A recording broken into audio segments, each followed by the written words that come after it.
The ambulance's engine died at the worst possible moment, right in the middle of Montana's busiest intersection with a billionaire's life hanging by a thread inside. Jack Miller had exactly 30 seconds to make a choice that would cost him everything he'd worked for, yet save a life that would transform his own in ways he could never imagine. This is the story of how one mechanic's split-second decision to help a stranger led to his firing his family's near destruction and ultimately his rise to lead a statewide movement. Stay with me until the end and drop a comment about which city you're watching from. I'd love to see how far this incredible story travels. The morning sun cast long shadows across the cracked asphalt of Peterson's auto repair painting, golden stripes through the garage bay, where Jack Miller had already been working for 2 hours. His calloused hands moved with practiced precision over the engine of Mrs. Henderson's ancient Buick, the same car he'd been fixing since his father ran this shop 15 years ago. The familiar smell of motor oil and metal filled his nostrils, a scent that had become as much a part of him as the grease permanently etched into the lines of his palms. "Dad, you forgot your lunch again." Emily's voice rang out from the shop's entrance, her 12-year-old frame silhouetted against the morning light. She held up a brown paper bag, the corners already showing spots where the peanut butter had soaked through. Jack looked up from under the hood, wiping his forehead with the back of his hand, leaving a fresh streak of oil across his skin.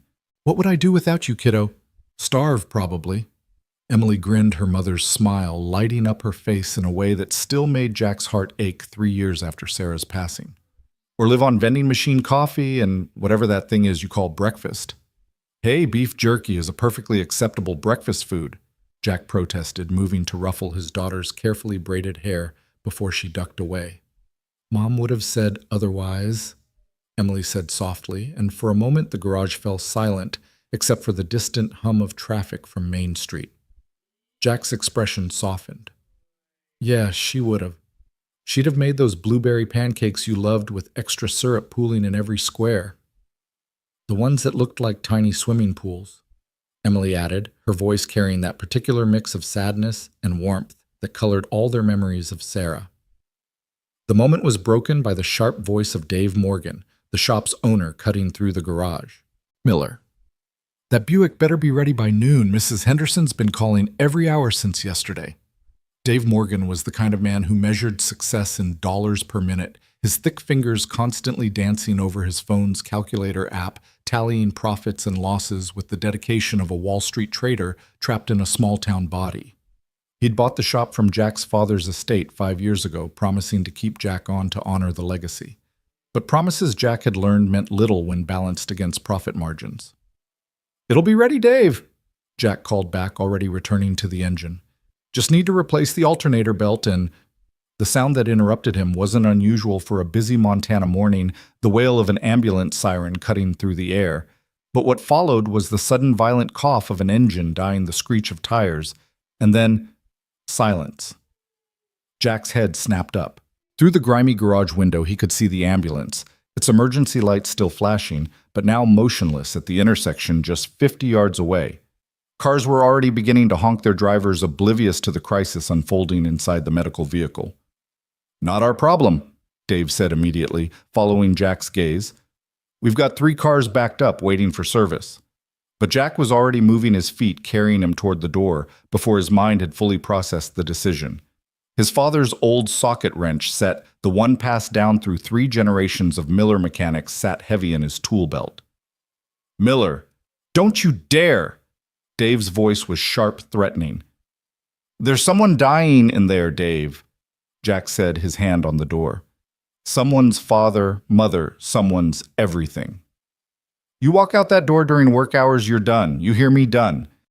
Emily stood frozen between them, her lunch bag still clutched in her hands, eyes wide with the kind of fear that comes from sensing your world about to shift on its axis. Jack looked at his daughter, then at the ambulance where the EMT was now frantically trying to flag down help, then back at Dave's red face. "Then I'm done," he said quietly, and pushed through the door. The morning air hit him like a physical force after the garage's closeness. Jack's work boots pounded against the asphalt as he sprinted toward the ambulance, dodging between honking cars. His mind was already running diagnostics. The way the engine had died suggested fuel system failure, but the attempted restart he could hear meant the battery was good. Thank God. The EMT, a young woman with panic in her eyes, practically sobbed when she saw him approaching. Are you a mechanic?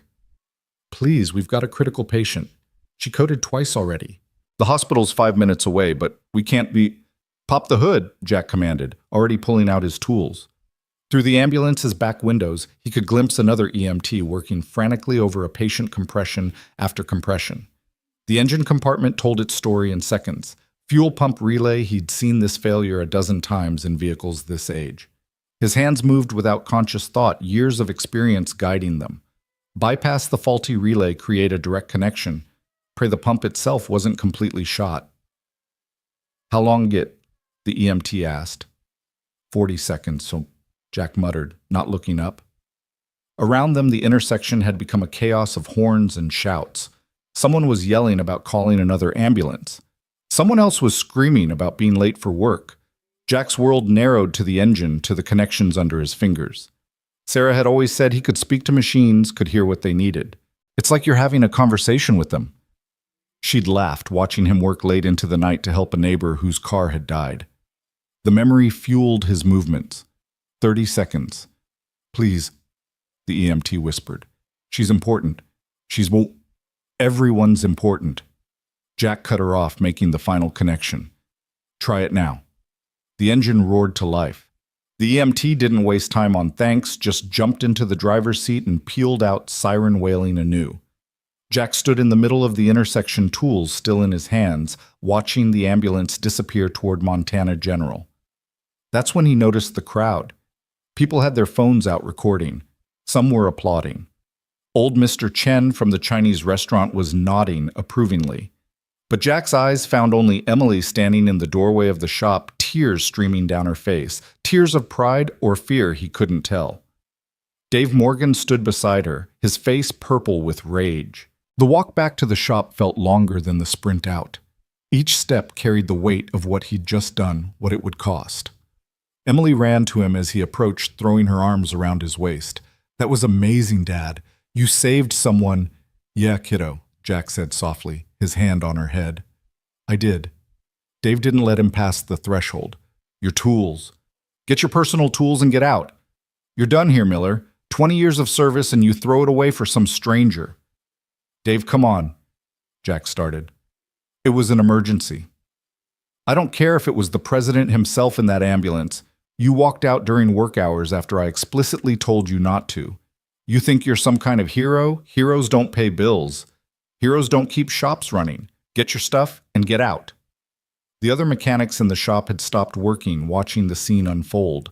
Tommy, who Jack had trained from a kid fresh out of high school, looked like he wanted to speak up, but didn't dare.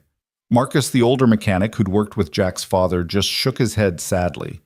Jack moved through the shop with deliberate calm, collecting his personal tools. The socket set his grandfather had bought in 1952.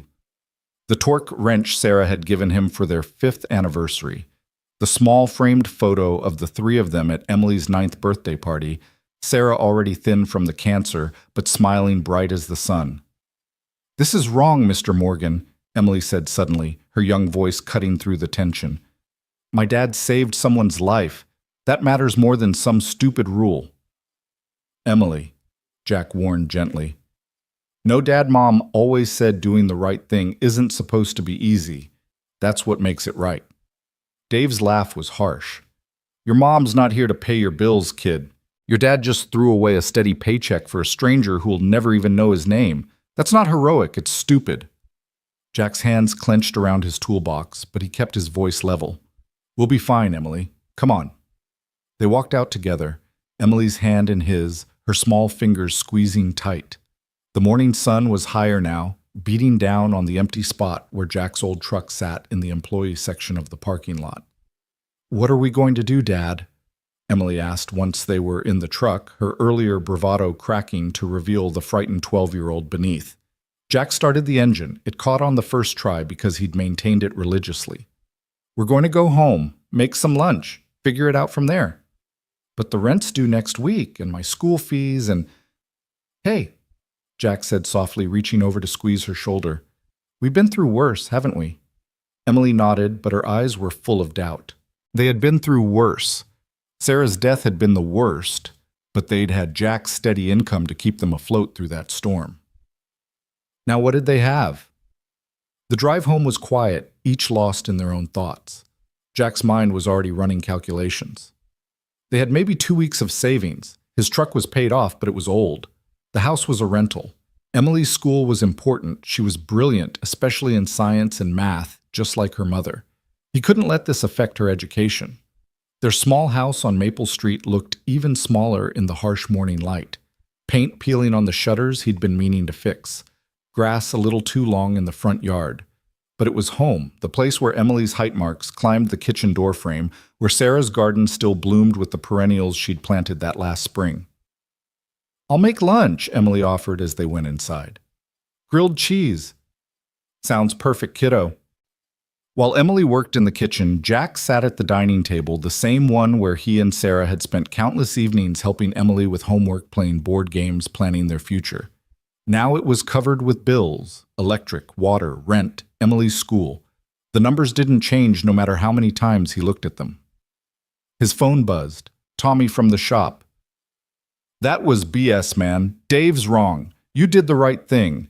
Then Marcus, your dad would be proud, Jack. If you need a reference, you got it. Mrs. Henderson. Heard what happened, dear. Don't you worry about the car. Heroes don't always wear capes. But kind words didn't pay bills. Emily set a plate in front of him, grilled cheese cut diagonally, just how he liked it, with a pickle on the side. She'd made one for herself too, and they ate in companionable silence for a few minutes. I could get a job, Emily said suddenly. The grocery store hires... Absolutely not. You're 12. Your job is school. But Dad... No buts? I'll figure this out. I always do. The afternoon was spent on the phone. Every shop in town seemed to already know what had happened. News traveled fast in a place like Millfield, Montana, population 8,000 on a good day. Sorry, Jack, I've got a full crew, said Peterson from the shop across town. Times are tough. Nothing available right now, from Rodriguez Auto.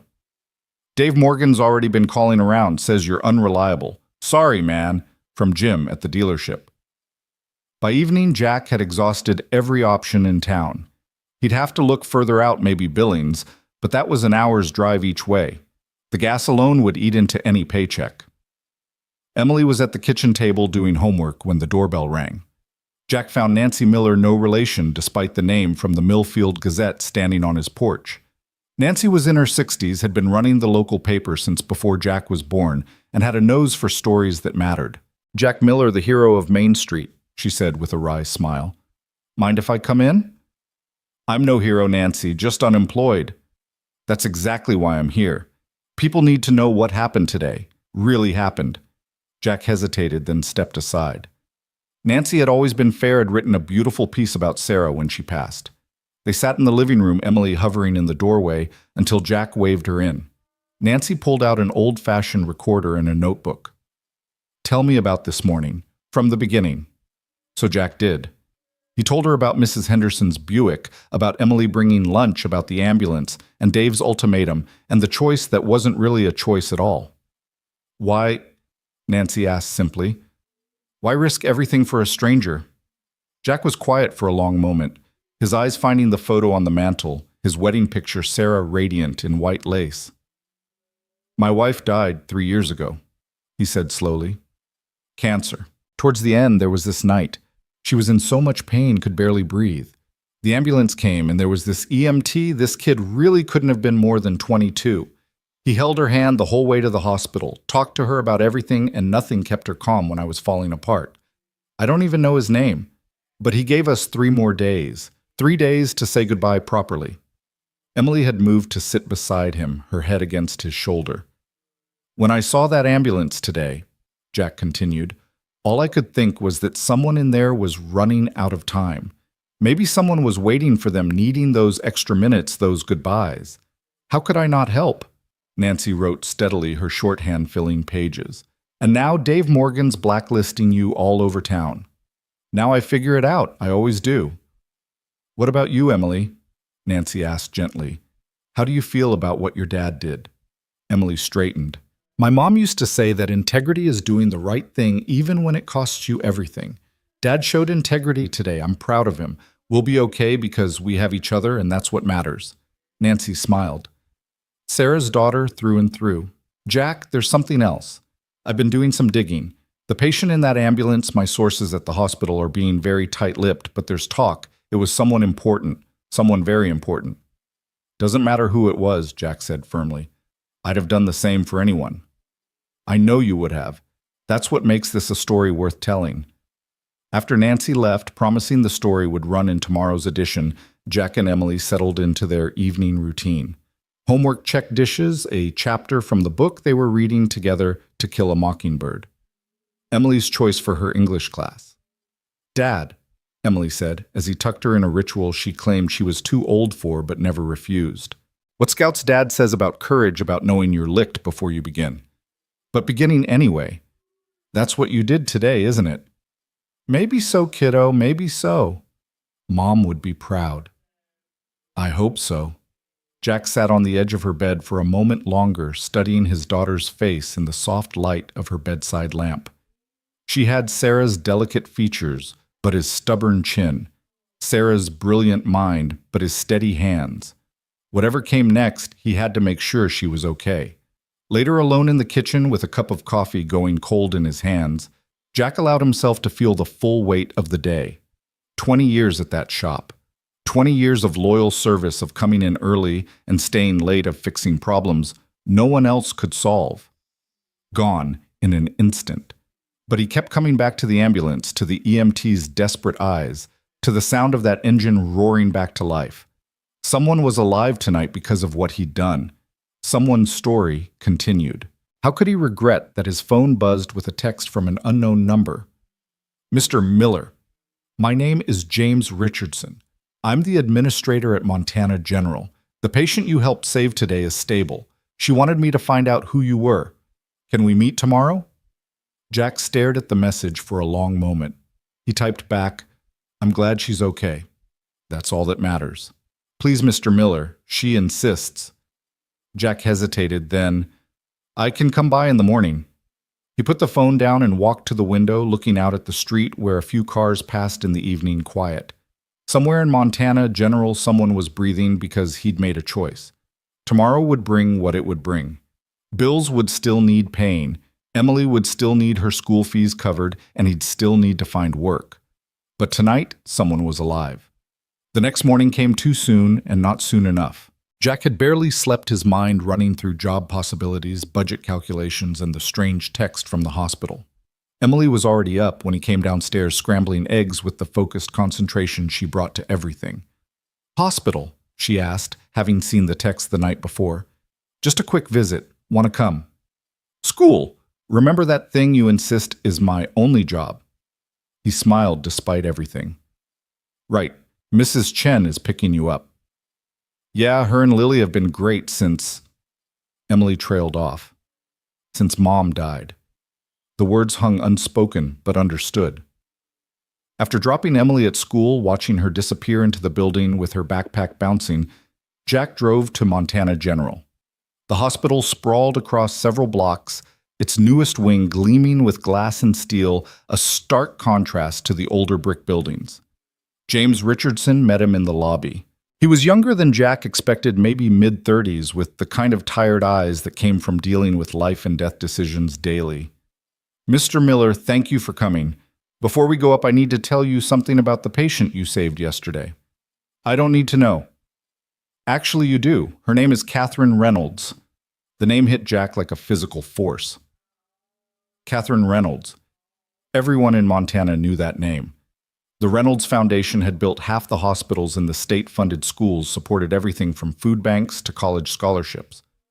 Catherine Reynolds was old Montana money turned into new Montana philanthropy. I had no idea, Jack stammered. She wants to meet you. She's quite insistent, and trust me, when Catherine Reynolds insists on something, it happens. They rode the elevator to the top floor, the VIP wing, Jack realized. The hallway was quiet, carpeted. Nothing like the chaos of the emergency room he'd brought Emily to when she broke her arm 2 years ago. Richardson knocked on a door, then opened it. "Mrs. Reynolds, Mr. Miller is here." The room was more like a luxury hotel suite than a hospital room, but Jack's attention was immediately drawn to the woman in the bed. Catherine Reynolds was in her 70s, her silver hair perfectly arranged despite having nearly died yesterday, her blue eyes sharp and assessing. "So you're the mechanic who saved my life," she said, her voice strong despite the oxygen cannula. "Come in. Don't hover in the doorway like a delivery man." Jack entered uncomfortably aware of his work boots on the pristine floor, his calloused hands that seemed too rough for this elegant space. "Ma'am, I just did what anyone would have—" "Stop right there," Catherine interrupted. "I've been hearing about what happened after you saved me. David Morgan fired you. You have a daughter to support, and yet you didn't hesitate. That's not what anyone would do, Mr. Miller. That's what the right person would do." She gestured to a chair beside her bed. "Sit. Tell me about yourself. James here has been doing research, but I prefer to hear things firsthand." For the next hour, Jack found himself telling his story to one of the richest women in Montana. About growing up in his father's shop, about meeting Sarah in high school, about Emily and her brilliant mind, about Sarah's death, and the struggle since. Catherine listened with an intensity that made him feel like he was the only person in the world. "Your daughter, she's 12, Catherine asked. "Yes, ma'am. 12 going on 30 sometimes. She's got her mother's brains and her stubbornness." Catherine smiled. "Good combination." "Mr. Miller, I'm going to be blunt. I owe you my life. But more than that, I've seen your character. In 60 years of business and philanthropy, I've learned to read people quickly. You're the kind of person I want in my organization." "I don't understand." "The Reynolds Foundation maintains a fleet of over 70 vehicles. Mobile medical units, food bank trucks, transportation for elderly services. We currently outsource maintenance to various shops, and frankly, it's been a disaster. I want to bring it in-house. I need someone to run it, someone who understands that every vehicle matters because every vehicle serves people who need help." Jack's mouth went dry. "Mrs. Reynolds, I appreciate the offer, but I'm just a mechanic. I don't know anything about running a large operation like that." "You knew enough to save my life in 40 seconds. You knew enough to choose helping someone over your own job security. That tells me everything I need to know about your capabilities." She paused, studying him. "The salary would be $90,000 to start full benefits, and we have an excellent education fund for employees' children." $90,000. More than double what he'd been making at Dave's shop. Emily's college would be secure. They could maybe even buy a house instead of renting. "I need to think about it," Jack heard himself say. Catherine's laugh was rich and genuine. "Of course you do. You're not impulsive except when it comes to saving lives. Take your time, Mr. Miller, but not too much time. I'm old, but I'm impatient." As Jack left the hospital, his head was spinning. The morning had taken such an unexpected turn that he felt disconnected from reality. His phone was buzzing with messages. Nancy's article had hit the Gazette's website, and apparently it was spreading fast. He picked up Emily from school, her face bright with excitement. "Dad, everyone's talking about you. Lily's mom said you're a hero, and Mr. Patterson, my science teacher, used you as an example of applied physics in action. Something about electrical bypass and current flow." "It wasn't that complicated, kiddo. And Mrs. Chen says the whole Chinese community is talking about it. Her uncle owns a restaurant in Billings and wants to offer you a job fixing his delivery trucks." They drove home through streets that suddenly seemed different. People waved from sidewalks. Mrs. Henderson was on their porch with a casserole. The Johnsons from 2 doors down had mowed their lawn. "What's happening?" Emily whispered. "I think," Jack said slowly, "people are being neighbors." The evening brought more surprises. Father Martinez from the church Sarah had attended stopped by with a check from the emergency fund. "For times of unexpected hardship," he said, refusing Jack's attempts to refuse. The youth baseball team Jack had coached 2 summers ago organized a car wash fundraiser for the weekend. But it was the last visitor of the evening who surprised Jack the most. Dave Morgan stood on his porch looking uncomfortable and older than Jack remembered. "Jack," he said, not quite meeting his eyes, "I came to... The thing is, I've been getting calls all day. Customers saying they're taking their business elsewhere if I don't hire you back. Mrs. Henderson, the Chens, half the Main Street businesses. Dave, I'm offering you your job back, with a raise, 5%. 2 days ago, Jack would have jumped at the offer. Now thinking of Catherine Reynolds and her fleet of vehicles that served the community, thinking of Emily's face when he'd walked away from the ambulance, thinking of Sarah and what she would say, he knew his answer. Thanks, Dave, but no. I appreciate the offer, but I think it's time for something new. Dave's face flushed. You think you're too good for my shop now because of one lucky morning. No, Dave, I think I remembered who I want to be, the kind of man my daughter can be proud of, the kind my wife believed I was.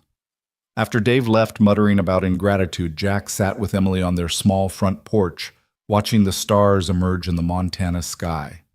Dad, what are we going to do? We're going to take a leap, kiddo, a big one. He told her about Catherine Reynolds, about the job offer, about the possibility of running an entire fleet operation. Emily listened with growing excitement. That's amazing. You'd be helping so many people. The mobile medical units alone, Mom would have loved that. You think I should take it? I think, Emily said carefully, that yesterday you showed me that doing the right thing is more important than doing the safe thing. This feels like the right thing. The next morning, Jack called James Richardson and accepted the position. Catherine wanted him to start immediately, but Jack negotiated for a week to wrap up his life as a small-town mechanic and prepare for whatever came next. The week flew by in a blur of preparations and goodbye visits to longtime customers. Mrs. Henderson cried when he stopped by to finish fixing her Buick, refusing payment. You've been keeping this old car running since your father's time. It's the least I can do. Tommy and Marcus from Dave's shop stopped by the house one evening with a bottle of whiskey and stories about Jack's father. He'd be proud, Marcus said. You stood up for what mattered. The night before starting his new job, Jack stood in Emily's doorway, watching her sleep. She'd fallen asleep with her science textbook open, working on a project about emergency medical response times. He thought about the ambulance, about those 40 seconds that had changed everything. Sarah had always said that life pivoted on moments, single decisions that rippled outward in ways you could never predict. She'd been talking about her choice to say yes when he'd asked her to dance at the high school gymnasium, both of them 17, and terrified and hopeful. Now at 38, standing in a house that might not be theirs much longer if this new job didn't work out. Jack understood what she meant. One moment, one choice, one ambulance at an intersection, and the entire trajectory of their lives had shifted. His phone buzzed with a text from Catherine Reynolds. Tomorrow begins something remarkable, Mr. Miller. Rest well. Jack smiled, thinking of Sarah, of Emily, of the socket wrench set that had been passed down through generations and had helped save a life. Tomorrow would bring challenges he couldn't imagine, but tonight he was exactly where he needed to be. The first day at the Reynolds Foundation headquarters felt like stepping into another world. The building itself was a testament to Catherine Reynolds' vision. Solar panels on the roof, a community garden in the front, and a steady stream of people coming and going, each with a purpose. James Richardson gave him the tour, introducing him to staff members who all seemed to know his story. The garage facility was impressive, 3 bays, state-of-the-art diagnostic equipment, and a fleet of vehicles that ranged from modified vans serving as mobile medical units to refrigerated trucks for the food bank. This is your domain, Richardson said. Mrs. Reynolds wants a full assessment within 2 weeks and a 5-year plan within a month. That's ambitious. That's Catherine Reynolds. She doesn't do anything halfway. Jack spent the morning going through each vehicle, making notes, identifying problems that had been patched rather than properly fixed. By lunch, he had a list 3 pages long of immediate needs. How bad is it? Richardson asked when they met in the cafeteria, which Jack learned served free meals to both employees and anyone from the community who needed one. It's fixable, Jack said, but it's been neglected. These vehicles are literally lifelines for people, and they're being held together with temporary fixes and prayer. What do you need? Time parts, and at least 2 more mechanics. Submit a proposal. Catherine already approved a preliminary budget that would probably surprise you. That afternoon, Jack was under one of the mobile medical units when he heard a familiar voice. I knew you'd be under a vehicle. Some things never change. He rolled out to find Catherine Reynolds standing there looking remarkably healthy for someone who'd nearly died a week ago. She was using a walker, but standing strong. "Mrs. Reynolds, should you be—" "I'm fine. My doctors are overly cautious. Show me what you've found." For the next hour, Jack walked her through his discoveries, explaining not just the mechanical issues, but what they meant for the people who depended on these vehicles. A faulty refrigeration unit meant food might spoil before reaching the reservation. An unreliable engine in a medical unit could mean the difference between life and death. Catherine listened intently, asking pointed questions that showed she understood more about mechanics than he'd expected. "How long to get everything operational?" she asked. "To properly fix everything, 3 months if I have the right team. And to make it exceptional, to create a fleet operation that could be a model for other foundations." Jack thought about it. "Give me 6 months and the right people, and I'll give you the best-maintained fleet in the state." Catherine smiled. "I knew I chose the right person. Do it." As she turned to leave, she paused. "Your daughter Emily, bring her by sometime. I hear she's interested in science and engineering. She'd love that." "Good. We're starting a new STEM program for middle school students. I think she'd be perfect for our pilot group." That evening, Jack came home to find Emily had cooked dinner spaghetti with sauce from scratch Sarah's recipe. "How was it?" she asked eagerly. Jack told her everything, watching her eyes light up at the description of the facilities, the mission, the possibility of the STEM program. "It sounds amazing, Dad. You're going to help so many people." "We are, kiddo. This is our chance to do something that matters." The weeks that followed transformed Jack's life into something he barely recognized. Each morning he woke before dawn, not from the anxiety that had plagued him after losing his job at Dave's shop, but from genuine excitement about the day ahead. The Reynolds Foundation garage had become his second home, and slowly, methodically, he was turning chaos into order. "Mr. Miller, we have a problem." Sandra, the Foundation's logistics coordinator, burst into the garage on a Thursday morning 3 weeks into his new position. Her usually composed face was etched with worry. "The mobile medical unit heading to the Crow Reservation just broke down. They have 40 seniors waiting for their monthly checkups, some of them diabetic needing their insulin." Jack was already moving, grabbing his emergency toolkit. "Where are they at?" "Route 89 about 30 miles north, but Jack, that's not the only problem. That unit has our only portable dialysis machine. Mrs. Crow Feather needs her treatment today, or she'll have to be hospitalized." The weight of real consequences of lives hanging in the balance hit Jack differently than it ever had before. This wasn't about getting Mrs. Henderson to her bridge game. This was life and death repeated daily across dozens of vehicles and hundreds of people. "I'm on my way. Call Tommy Martinez, tell him I'll pay him contractor rates to cover the garage while I'm gone." The drive north gave Jack time to think about how much had changed. He'd already hired one new mechanic, Carlos, a young veteran who'd learned his skills keeping military vehicles running in Afghanistan. But they needed more hands, more expertise. The Foundation's fleet was too large, too vital for a skeleton crew. He found the mobile medical unit on the shoulder of the highway, its hood-up steam still wisping from the engine compartment. Dr. Marcus Webb, the unit's regular physician, met him with relief evident in his eyes. "Thank God you're here. We've got patients waiting and Mrs. Crow Feather. If we can't get there in the next 2 hours, she'll have to miss her dialysis."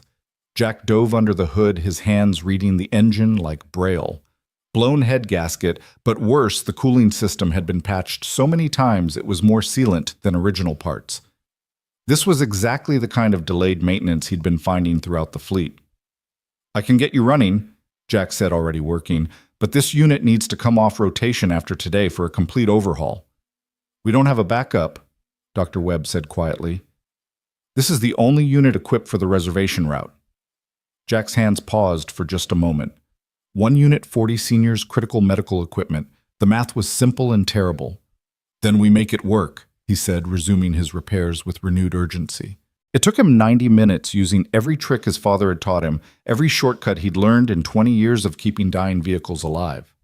When the engine finally turned over running rough, but running, Dr. Webb actually hugged him. "You don't understand what this means," the doctor said. "Mrs. Crow Feather is raising 3 grandchildren. If she misses dialysis, if she's hospitalized, there's no one else." Jack followed the medical unit to the reservation, making sure it arrived safely. The community center where the mobile clinic set up was already full of waiting patients. He watched Dr. Webb and his team spring into action, saw Mrs. Crow Feather's relief as she was connected to the dialysis machine, witnessed the careful choreography of medical care delivered to people who had no other access. "You saved us today," Dr. Webb said as Jack prepared to leave. "But what about next week, next month?" "Give me time," Jack said. "I'm working on something better." The drive back to Millfield gave him time to formulate a plan. By the time he pulled into the foundation's garage, he knew what he needed to do. That evening, he presented his proposal to Catherine Reynolds in her office, a space that managed to be both elegant and warm, filled with photos of foundation projects and the people they served. "We need a complete overhaul of how we approach fleet maintenance," Jack said, spreading his charts across her desk. "Not just fixing problems, but preventing them. Not just maintaining vehicles, but creating redundancy." Catherine studied his proposals, her sharp eyes missing nothing. "This is ambitious. You're talking about doubling our maintenance budget." "I'm talking about never having a senior citizen miss dialysis because of a blown gasket. I'm talking about food never spoiling because a refrigeration unit failed. I'm talking about making sure that when someone needs help, our vehicles can deliver it." "And the mobile maintenance unit?" Catherine asked, pointing to one of his sketches. "That's innovative.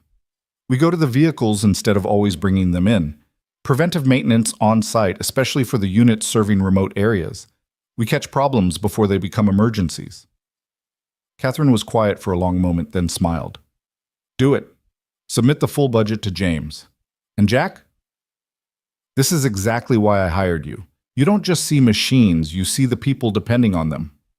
As Jack left her office, his phone buzzed with a text from Emily. "Dad, there's a man here at the house, says he knows you from the Air Force, Carlos something." Jack frowned. He'd hired Carlos just last week, and while the young man was a skilled mechanic showing up at his house, was crossing a line. He drove home quickly, finding Carlos sitting on his front porch with Emily, who was keeping a safe distance but had apparently deemed him harmless enough to offer lemonade. "Carlos, what are you doing here?" Jack asked, his tone careful but firm.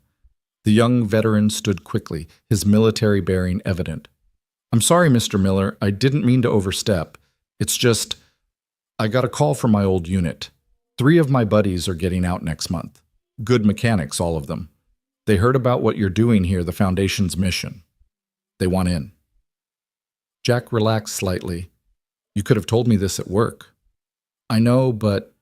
Carlos hesitated, then pulled out his phone, showing Jack a photo. "This is why it matters. My daughter Sophia, she's Emily's age. She's the reason I wanted this job, stable hours, good benefits, work that means something. These guys, they're all in the same boat, coming home trying to build something meaningful." Emily had moved closer, looking at the photo. "She's in my grade. She's in Mr. Patterson's advanced science class." "You're in advanced science?" Carlos asked Emily, his face lighting up. "Sophia struggles with it. Maybe you could study together sometime." Jack watched his daughter naturally take charge, suggesting study times and comparing teachers, and felt something shift. This wasn't just about him anymore. The ripples from that morning at the intersection were spreading, creating connections he hadn't anticipated. "Send me their resumes," Jack told Carlos. "If they're half as good as you, we'll find spots for them." After Carlos left, Emily helped Jack clear the dinner dishes, unusually quiet. "What are you thinking about, kiddo?" Jack asked. "How everything connects," she said slowly. "You saved Mrs. Reynolds, and now you're running her fleet. Carlos needed a job, and now his daughter might have a study partner. It's like dropping a stone in water and watching the ripples spread." "Your mom used to say something similar," Jack said, his throat tight. "She said kindness was like compound interest, it just keeps growing." The next morning brought an unexpected visitor to the garage. Dave Morgan stood in the bay doorway, his usual bluster replaced by something Jack had never seen before, humility. "I need to talk to you," Dave said. Jack set down his wrench, wiping his hands on a rag. "If you're here to cause trouble..." "I'm here because I'm losing everything," Dave interrupted. "Half my customers left. The ones who stayed are demanding lower prices. I had to let Tommy go yesterday.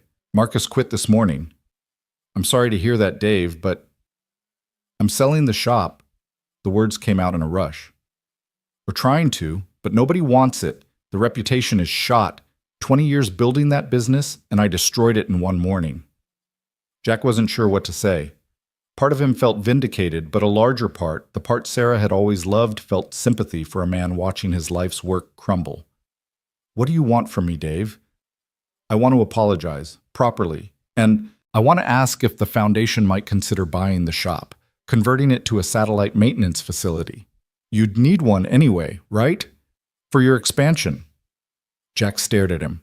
Dave's shop was perfectly located, had 3 bays established vendor relationships. It would actually solve several of his logistics problems. That's not my decision alone, Jack said carefully. But I'll present it to Mrs. Reynolds. There's one more thing, Dave said, his voice dropping. I want to work for you, not as a manager, just as a mechanic. I'm 63, Jack. I don't want my last years in this business to be defined by the worst decision I ever made. The irony was so thick Jack could almost taste it. His former boss, the man who'd fired him for saving a life, now asking for a job. I'll think about it, Jack said. But Dave, if this happened, you'd be working under me, under Carlos, under whoever I hired. Could you handle that? Dave's nod was immediate. I just want to work, to do something that matters. I see what you're doing here, Jack. Your father would be proud. I should have been better. After Dave left, Jack found himself standing in the garage, surrounded by vehicles that served the community's most vulnerable. Each one represented dozens, sometimes hundreds of people, depending on them running properly. The responsibility was enormous, but so was the opportunity. Catherine Reynolds appeared in the doorway, having apparently been watching the exchange from her office window. That took courage, she said, from both of you. He fired me for saving your life, Jack reminded her. And now he's learning what that decision really cost him. Not just money or reputation, but the chance to be part of something meaningful. She moved into the garage, running her hand along one of the medical units. What do you think about his proposal? The shop would be valuable. Dave himself. Jack shrugged. Everyone deserves a second chance, I suppose. Your daughter would be proud of that sentiment. She would. So would her mother. Catherine smiled. Make it happen. But Jack, this is your division. Dave works for you, and if he can't handle that, he's gone. That afternoon, Jack called a meeting with his small but growing team. Carlos was there, along with the 2 new hires he'd brought on that week. He laid out his vision, not just a maintenance department, but a rapid response team, a training program for young mechanics, a model that other foundations could replicate. We're not just fixing vehicles, Jack said, thinking of Mrs. Crowfeather and her dialysis of the food bank trucks of the senior center shuttles. We're maintaining lifelines. Every bolt we tighten, every engine we tune affects real people, people who are counting on us. Carlos nodded enthusiastically. In Afghanistan, we called it mission-critical maintenance. Every vehicle down meant lives at risk. Exactly. So we're going to be the best fleet maintenance operation in the state. We're going to set the standard. That evening, Emily was waiting for him with news of her own. She'd been accepted into the Foundation's STEM program, but more than that, she'd been asked to help design a tracking system for the fleet vehicles. They want us to create an app, she said excitedly, showing him her preliminary sketches. Something that tracks maintenance schedules, alerts for problems, even routes optimization to save fuel. Jack looked at his 12-year-old daughter's design, seeing Sarah's brilliance shining through, mixed with a practical understanding that was purely Emily. This is incredible, kiddo. Sophia's working on it too, and 2 other kids from school. Mrs. Reynolds says if we can make it work, she'll implement it across the entire fleet. The doorbell interrupted them. Jack found Father Martinez on his porch again, but this time he wasn't alone. Several members of the church congregation stood behind him. Jack, we've been talking, Father Martinez said, about what you're doing at the Foundation, about second chances and redemption. We want to help. I don't understand. Dave Morgan has been coming to confession. What he did was wrong, but his repentance is genuine. The congregation wants to sponsor an apprenticeship program through the Foundation. Young people who've made mistakes, who need a second chance learning mechanics while serving the community. Mrs. Chen stepped forward. My nephew, the one who got in trouble last year, he needs direction purpose. This could save him. Jack thought about the growing fleet, the constant need for skilled hands. the possibility of turning the garage into something more than just a maintenance facility. "I'll talk to Mrs. Reynolds," he said. "But Father, this wouldn't be easy. These vehicles, the people depending on them, it's serious work." "Redemption never is easy," Father Martinez replied, "but it's always worth it." Later that night, Jack sat at his kitchen table surrounded by plans and proposals. The scope of what he was building had grown far beyond anything he'd imagined that morning at the intersection. It wasn't just about maintaining vehicles anymore. It was about creating opportunities, building community, offering second chances. His phone rang. It was Dr. Webb from the mobile medical unit. "Jack, I wanted you to know Mrs. Crow Feather completed her treatment today. She asked me to thank the mechanic who made sure we got there. She said her grandchildren want to meet you." "Just doing my job, Doc." "No, you're doing much more than that. You're keeping promises the foundation makes to vulnerable people. That's not just a job. That's a calling." After the call, Jack walked to Emily's room. She was asleep at her desk again, her laptop open to the fleet management app she was designing. He saved her work and closed the computer, then gently moved her to her bed. On her desk beside her homework was a photo from the Foundation's recent community day. Jack was in the background under a vehicle as always, but in the foreground were dozens of people, seniors from the center, families from the food bank, children from the after-school program. All of them connected to the work he did, even if they'd never know his name. He thought about Dave Morgan, about second chances and redemption, about Carlos and his fellow veterans looking for purpose after service, about the young people Father Martinez wanted to help kids who needed direction and skills and hope. The next morning, Jack arrived at the garage to find Catherine Reynolds already there examining one of the newly repaired medical units with obvious satisfaction. 27 vehicles fully operational, she said without preamble. "That's up from 12 when you started, in less than a month." "We're just getting started," Jack replied. "With Dave's shop as a satellite location and the new hires Carlos is bringing in, we can double that in another month." "And the apprenticeship program Father Martinez proposed?" Jack shouldn't have been surprised. She already knew. Catherine Reynolds seemed to know everything that happened in Millfield. "I think it could work. Create a pipeline of trained mechanics while giving young people a chance to build careers." "Sarah would have loved this," Catherine said quietly, and Jack's breath caught. "I've been reading about her. Teacher volunteer advocate for second chances. You're building something she would have been proud of." "How did you—" "I make it my business to know the people who work for me, especially the ones running critical divisions. Your wife was remarkable, Jack. Emily is lucky to have her spirit, and you're honoring her memory in the best possible way by serving others." Before Jack could respond, an alarm went off on his phone. The fleet tracking system Emily and her team had beta tested was showing a refrigeration unit failure on one of the food bank trucks. "That's 30 miles out," Jack said, already moving. "If we don't get there fast, they'll lose everything. That's a week's worth of fresh produce for the homeless shelter." "Go," Catherine said simply. Jack grabbed his tools and ran for his truck, Carlos right behind him. As they drove, Carlos coordinated with the driver over the phone, walking them through temporary measures to slow the temperature rise. They arrived to find the truck on the side of the road, the driver frantically checking the failing unit. Jack dove in, diagnosed the problem, a failed compressor, and knew they couldn't fix it on site. "We need to transfer the load," Jack said. "Fast." "There's no other refrigerated truck available," Carlos said, checking his phone. Jack thought quickly, then called Dave Morgan. "Dave, you still have that refrigerated van you used for the fish market deliveries?" "Yeah, but it's small. Let's bring it now. Highway 89-mile marker 47. While they waited, Jack and Carlos packed the produce in emergency insulation, using every trick to keep it cold. Dave arrived in 20 minutes, and together they transferred the most perishable items to his van. "This won't all fit," Dave said, sweat streaming down his face despite the cold. "Then we make multiple trips," Jack said. "Carlos, you drive the van to the shelter. Dave and I will pack what we can in my truck with ice from the gas station." It took 3 hours, multiple trips, and every ounce of ingenuity they had, but they saved the entire shipment. As they unloaded the last of the produce at the homeless shelter, the shelter director, Maria Santos, had tears in her eyes. "This feeds 40 people for a week," she said. 40 people who have nothing else. You don't understand what this means." "We're just doing our job," Jack said, But Maria shook her head. No, Dave Morgan fired you for doing the right thing. Now here you are working alongside him to help people who can't help themselves. That's not just a job, that's grace. Dave was quiet on the drive back, but as they reached the foundation, he spoke.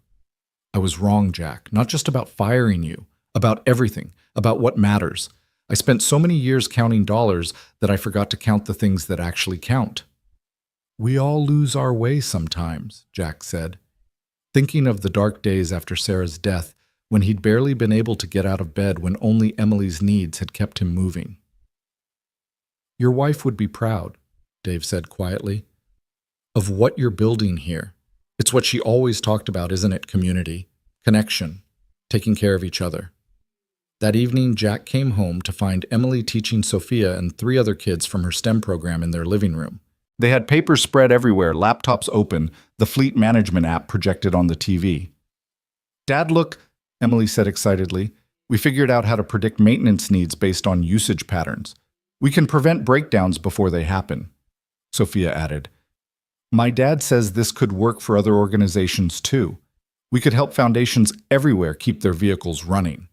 Jack looked at these 12-year-olds planning to change the world from his living room and felt a surge of hope so strong it almost hurt.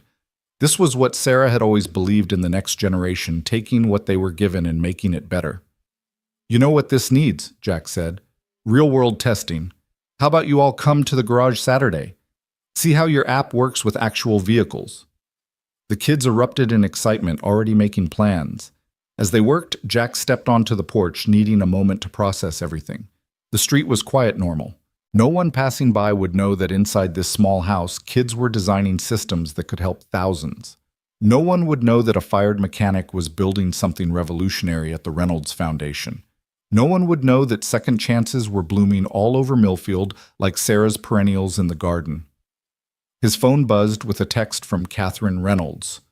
The board approved your full proposal. The apprenticeship program, the satellite shop, the mobile maintenance units. All of it.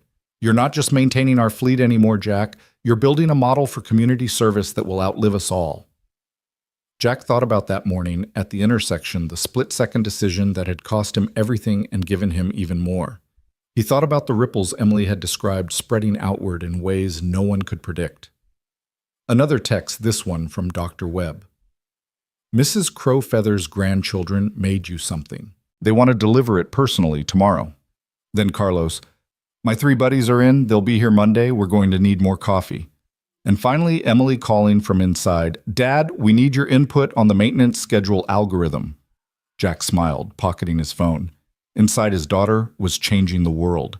Tomorrow he'd meet the grandchildren of a woman whose life depended on his work. Monday, he'd welcome more veterans looking for purpose. And somewhere in Millfield, Dave Morgan was learning that redemption was possible one act of service at a time. He went back inside to his daughter and her friends to the work of building something that mattered. The evening light slanted through the windows, illuminating the chaos of papers and computers and brilliant young minds at work. It was beautiful. The next morning arrived with an unexpected frost unseasonable for September, coating the windows of Jack's house with delicate crystals that reminded him of the morning Sarah had died, how the world had seemed frozen in that moment between before and after. But this morning was different. This morning, Mrs. Crowfeather's grandchildren were coming, and the garage was humming with new purpose. Jack arrived at the foundation early, finding Carlos already there with his 3 army buddies, Miguel Anthony and James Men, whose eyes carried the same weight Carlos's did when he'd first arrived, that particular combination of competence and searching that marked veterans trying to find their place in a civilian world that often didn't understand them. These are the vehicles, Miguel asked, running his hand along one of the mobile medical units with something approaching reverence. These save lives. Every day, Jack confirmed. That one runs dialysis to the reservation. This one here delivers meals to shut-ins. That refrigerated truck keeps the food bank supplied. Every vehicle matters because every person they serve matters. Anthony, the quietest of the group, spoke up. In Kandahar, we kept a whole forward operating base running with half the parts we needed and none of the time. This we can do. They were still going through orientation when a weathered pickup truck pulled into the lot. Mrs. Crowfeather emerged slowly, helped by a teenage boy, while two younger children, a girl about 10 and a boy who couldn't have been more than 7, jumped out of the back. "Mr. Miller," Mrs. Crowfeather said, her voice carrying the authority of someone who had survived more than most people could imagine. "These are my grandchildren, Joseph, Mary, and little Thomas. They have something for you." Little Thomas, shy but determined, stepped forward, carrying a wooden box that was clearly heavy for his small arms. Inside, Jack found a hand-carved socket wrench handle, the wood worn smooth with intricate Native American patterns etched along its length. "My grandfather made tools," Mrs. Crowfeather explained. "Before the machines, before everything changed. This was his. The children wanted you to have it because you understand that tools aren't just metal and wood. They're lifelines." Jack's throat tightened as he accepted the gift, feeling the weight of history in the worn wood. "I don't know what to say." "Say you'll keep the trucks running," Joseph the teenager said with quiet intensity. "Grandma needs that dialysis. Without it." He didn't finish, didn't need to. "You have my word," Jack said, meeting the boy's eyes. "Every week, without fail." Mary, the 10-year-old, tugged on Jack's sleeve. "Mister, my teacher says you're teaching kids to fix cars. Can girls learn too?" Emily, who had been quietly watching from the office doorway, stepped forward. "Girls can learn anything boys can. I'm helping design the computer system that tracks all these vehicles. Want to see?" As Emily led Mary away, chattering about algorithms and predictive maintenance, Jack saw Sarah in every gesture his daughter made, every encouragement she offered. Mrs. Crowfeather saw it too. "Your daughter has her mother's spirit," the elderly woman said. "I knew Sarah. She taught at the reservation school one summer volunteer work. Changed lives, that one." Jack hadn't known that another piece of Sarah's life revealing itself like hidden treasure. Before he could respond, his phone rang urgently. It was Sandra from dispatch. "Jack, we have an emergency. The senior center transport has broken down with 15 elderly passengers aboard, including 2 in wheelchairs. They're on Route 15 and there's a storm coming in fast." Jack was already moving, calling out rapid instructions. "Carlos, you and Miguel take the backup van. Anthony and James prep the mobile maintenance unit. Dave..." He paused, seeing Dave Morgan arriving for his first official day. "Dave, you're with me." The caravan moved out quickly, Jack's truck leading the way. The storm Sandra had mentioned was already darkening the western sky, and the wind was picking up, sending tumbleweeds skittering across the highway. They found the senior center van tilted at an alarming angle on the shoulder. Its right rear tire completely shredded the spare, already flat from dry rot, another casualty of deferred maintenance from before Jack's time. "We need to get them transferred fast," Jack said, assessing the situation. The elderly passengers were clearly frightened, some struggling with the cold despite blankets. "The wheelchairs won't fit in the backup van with all the passengers," Carlos pointed out. Jack's mind raced through options. "Dave, can you and James get that tire changed with the patch kit? Carlos, start transferring the most fragile passengers. Anthony, help me reconfigure the backup van's interior." They worked with desperate efficiency as the first fat raindrops began to fall. Jack found himself lifting Mrs. Patterson, 93 years old, and trembling into the backup van, her thin hands gripping his arms. "You're Sarah Miller's husband," she said suddenly. "She read to me when I was in the hospital. Every Tuesday." Another revelation, another facet of his wife's quiet service revealed in this moment of crisis. "Yes, ma'am. Now let's get you warm and safe." The storm hit in full force just as they got the last passenger secured. The rain came sideways, driven by wind that rocked the vehicles. Dave, soaked to the skin, gave Jack a thumbs up. The tire was patched temporary but functional. "I'll drive the original van back," Dave shouted over the storm. "Test the repair." "That's risky." "I've got this, Jack. Get those people to safety." It was a 2-vehicle convoy back to the senior center, Jack leading in the repaired van, while Carlos followed with the packed backup vehicle. The storm raged around them, visibility dropping to mere yards, but they pressed on, knowing that the elderly passengers needed to get to safety and warmth.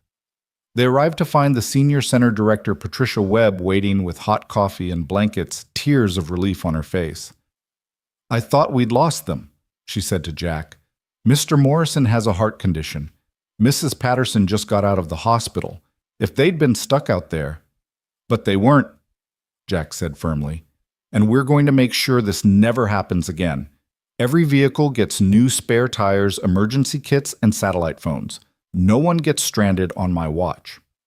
As they helped the last of the seniors inside, Mr. Morrison, whose heart condition Patricia had mentioned, gripped Jack's hand with surprising strength. Young man, I knew your father, served with him in Vietnam. He'd be proud of what you did today. Not just the rescue that's heroics, but the system you're building that's legacy. That evening, the storm having passed, Jack stood in the garage reviewing the day's events with his expanded team. Every vehicle had been checked and double-checked. The new protocols were in place. But more than that, something had shifted. The veterans had found their mission.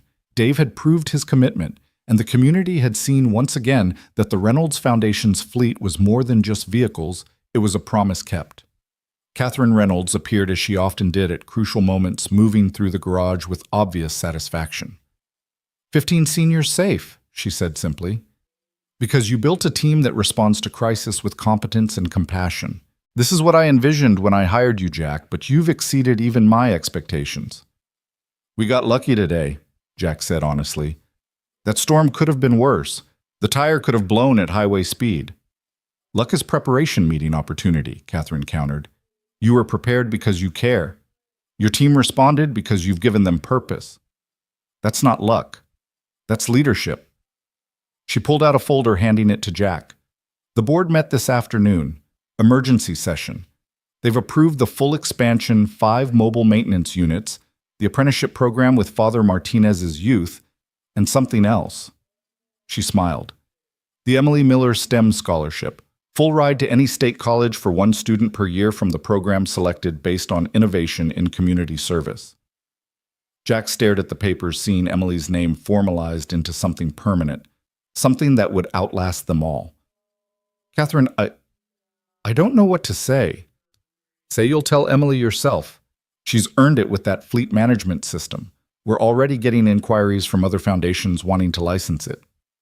Jack found Emily at home, surrounded by her study group, the dining table covered with laptops and circuit boards. Apparently, the fleet management app had evolved into a hardware component as well. Dad, Emily called out. Sophia figured out how to add diagnostic sensors that can predict engine failure 3 days in advance. That's amazing, kiddo. Can I talk to you for a minute? They stepped onto the porch, the evening air crisp after the storm, the sky washed clean and brilliant with stars. The foundation is creating a scholarship, Jack said carefully, for STEM students who show innovation in community service. They're naming it after you. Emily's eyes widened, then filled with tears. After me, but I'm nobody special. You're wrong, Jack said, pulling his daughter close. You're Sarah Miller's daughter. You're the kid who saw connections where others saw isolation. You're the girl who's changing how foundations across the state will maintain their vehicles. You're special because you use your gifts to help others. Like Mom did, Emily whispered. Exactly like Mom did. They stood there for a moment, father and daughter, looking at the stars Sarah had once taught Emily to name. Then Emily spoke again, her voice stronger. Dad, I want the first scholarship to go to Mary Crowfeather.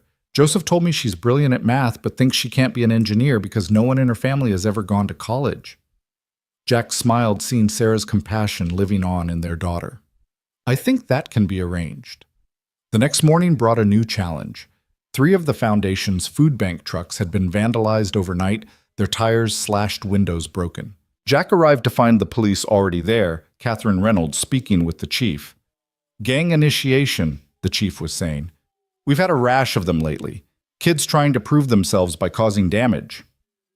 Jack surveyed the damage, calculating repair time, thinking of the food deliveries that wouldn't happen to families that would go hungry. Then he noticed something, a young man, maybe 17, watching from across the street, his face a mix of guilt and fear.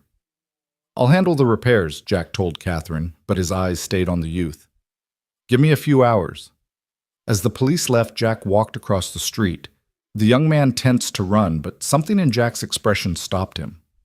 You know who did this, Jack said. It wasn't a question. The kid, because that's what he was, really just a kid, nodded slowly. I can't tell you. They'll kill me. What's your name? Deshaun. Deshaun, those trucks feed about 300 families a week. Some of them have kids who won't eat today because of this. That sit right with you. Deshaun's face crumpled. I tried to stop them, said we should hit something else, something that didn't matter. But Marcus, he said, he stopped realizing he'd said a name. Marcus Washington. Jack knew the name, a kid who'd dropped out of school, been in and out of juvenile detention. His mom comes to the food bank every week, doesn't she? Deshaun's eyes widened. How did you... Because I pay attention. Those trucks you hit, one of them was scheduled to deliver to the neighborhood where Marcus's mom lives. He just hurt his own family. The weight of that settled on Deshaun's shoulders like a physical burden. Can you fix them? The trucks. I can. But here's what's going to happen. You're going to come work for me. Not paid, not at first. You're going to help repair every bit of damage. You're going to ride along on the deliveries and see who these trucks serve. And then you're going to convince Marcus and the others to do the same. They won't. They will if the alternative is prosecution. Mrs. Reynolds has excellent lawyers, and she's not feeling charitable about this. But I might be able to convince her to try something different, restorative justice instead of punishment. Deshaun stared at him. Why would you do that? Because everyone deserves a second chance. Because you're about the age my daughter will be in a few years, and I hope someone would do the same for her if she lost her way. And because those hands that slash tires could learn to change them instead. It took 3 days to get the program approved, 3 days during which Deshaun worked harder than he'd ever worked helping repair the damage. Jack watched him transform from sullen teenager to someone beginning to understand the weight of consequences. Marcus Washington was harder to convince, sitting across from Jack in a small room at the community center, his mother beside him with tears streaming down her face. You hurt your own people, she said to her son. Those trucks bring food to our neighborhood, to our neighbors, to us. I didn't know, Marcus mumbled, but Jack could see he had known, had just chosen not to think about it. Here's the deal, Jack said. 6 months working with me. You learn mechanics, you help with deliveries, you see what these vehicles mean to the community. You complete the program, and Mrs. Reynolds doesn't press charges. You fail, and you face the consequences. Why should I trust you? Marcus asked, defiance flickering in his eyes. Because I got fired for helping someone, Jack said simply. Lost everything. And the woman I helped gave me a second chance. Now I'm offering you the same. The question is whether you're brave enough to take it. Father Martinez's youth program launched the following Monday with 5 kids. Deshaun Marcus, 2 others from their group, and surprisingly Joseph Crow Feather, who wanted to learn to maintain the vehicle that kept his grandmother alive. Jack stood before them in the garage, Dave Morgan beside him. The irony wasn't lost on anyone, Dave, who had fired Jack for doing right now helping train kids who had done wrong. This isn't going to be easy, Jack began. You're going to work harder than you've ever worked. You're going to see parts of your community you've ignored. You're going to understand that every bolt you turn, every tire you change affects real people. Some of you are here because you made mistakes. That ends now. In this garage we build. We don't destroy. The first week was rough. Marcus challenged everything Deshaun struggled with, the technical aspects, and the other boys seemed ready to quit every day. But Joseph Crow Feather became an unexpected leader. His quiet competence and clear purpose, keeping his grandmother's dialysis running, inspiring the others. Why do you care so much? Marcus asked him one day, watching Joseph meticulously check every connection on a medical unit. Because someone has to, Joseph replied. Because if this truck doesn't run, my grandmother dies. Because Mr. Miller saved her life, and now I need to learn to do the same. The breakthrough came during a ride-along delivery. Marcus was with Jack in a food bank truck complaining about the early morning when they stopped at an apartment complex.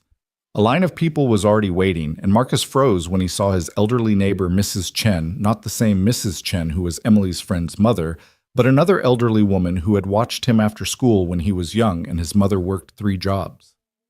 Marcus, Mrs. Chen said, surprised. What are you doing here? He's helping deliver food, Jack said smoothly. Part of his training. Mrs. Chen's face lit up. Such a good boy. I always knew you'd amount to something.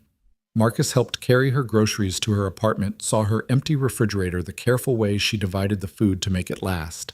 When they got back to the truck, he was crying. She used to feed me, he said. When Mom couldn't afford food, Mrs. Chen would make extra and pretend she'd cooked too much. And I almost took this away from her. But you didn't, Jack said. You're here making sure she gets what she needs. That's what matters now. Meanwhile, Emily's STEM program was flourishing. The fleet management system had been fully implemented and maintenance issues had dropped by 60%. She and her team were now working on a nutrition tracking system for the food bank, making sure balanced meals reached those in need. One evening, Jack came home to find Emily teaching Mary Crow. Feather advanced coding, both girls so absorbed they didn't notice him. In the living room, Sophia and Carlos were working on homework. While Carlos's wife prepared dinner in the kitchen, their families had started spending more time together, bonds forming that transcended work. It's becoming something beautiful. Sarah's voice seemed to whisper, maybe just the wind through the window, maybe just Jack's memory, but it felt real nonetheless. His phone rang. Catherine Reynolds. Jack, I need you to come to my office. Bring Emily. They found Catherine with a group of serious-looking people in suits, documents spread across her conference table. Jack, Emily, meet the board of the Morrison Foundation from Wyoming. They've been watching what we've built here. They want to replicate it. A distinguished man in his 60s stood extending his hand. Robert Morrison, we have 40 vehicles serving rural Wyoming and we're failing our communities. Breakdowns, missed deliveries, elderly people going without medication.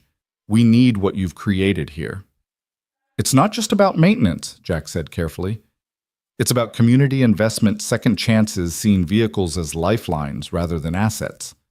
We understand, Morrison replied. That's why we want to hire your team as consultants, set up our program, train our people. We're prepared to pay substantially for your expertise. Jack looked at Emily, who was practically vibrating with excitement. The app could help them immediately, she said.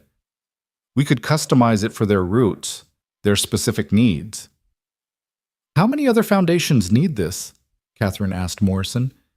Every rural foundation in the western states. We've all been struggling with the same problems. Jack's model mixing veteran employment, youth training, community integration. It's revolutionary. That night, Jack sat with Emily at their kitchen table working through the implications.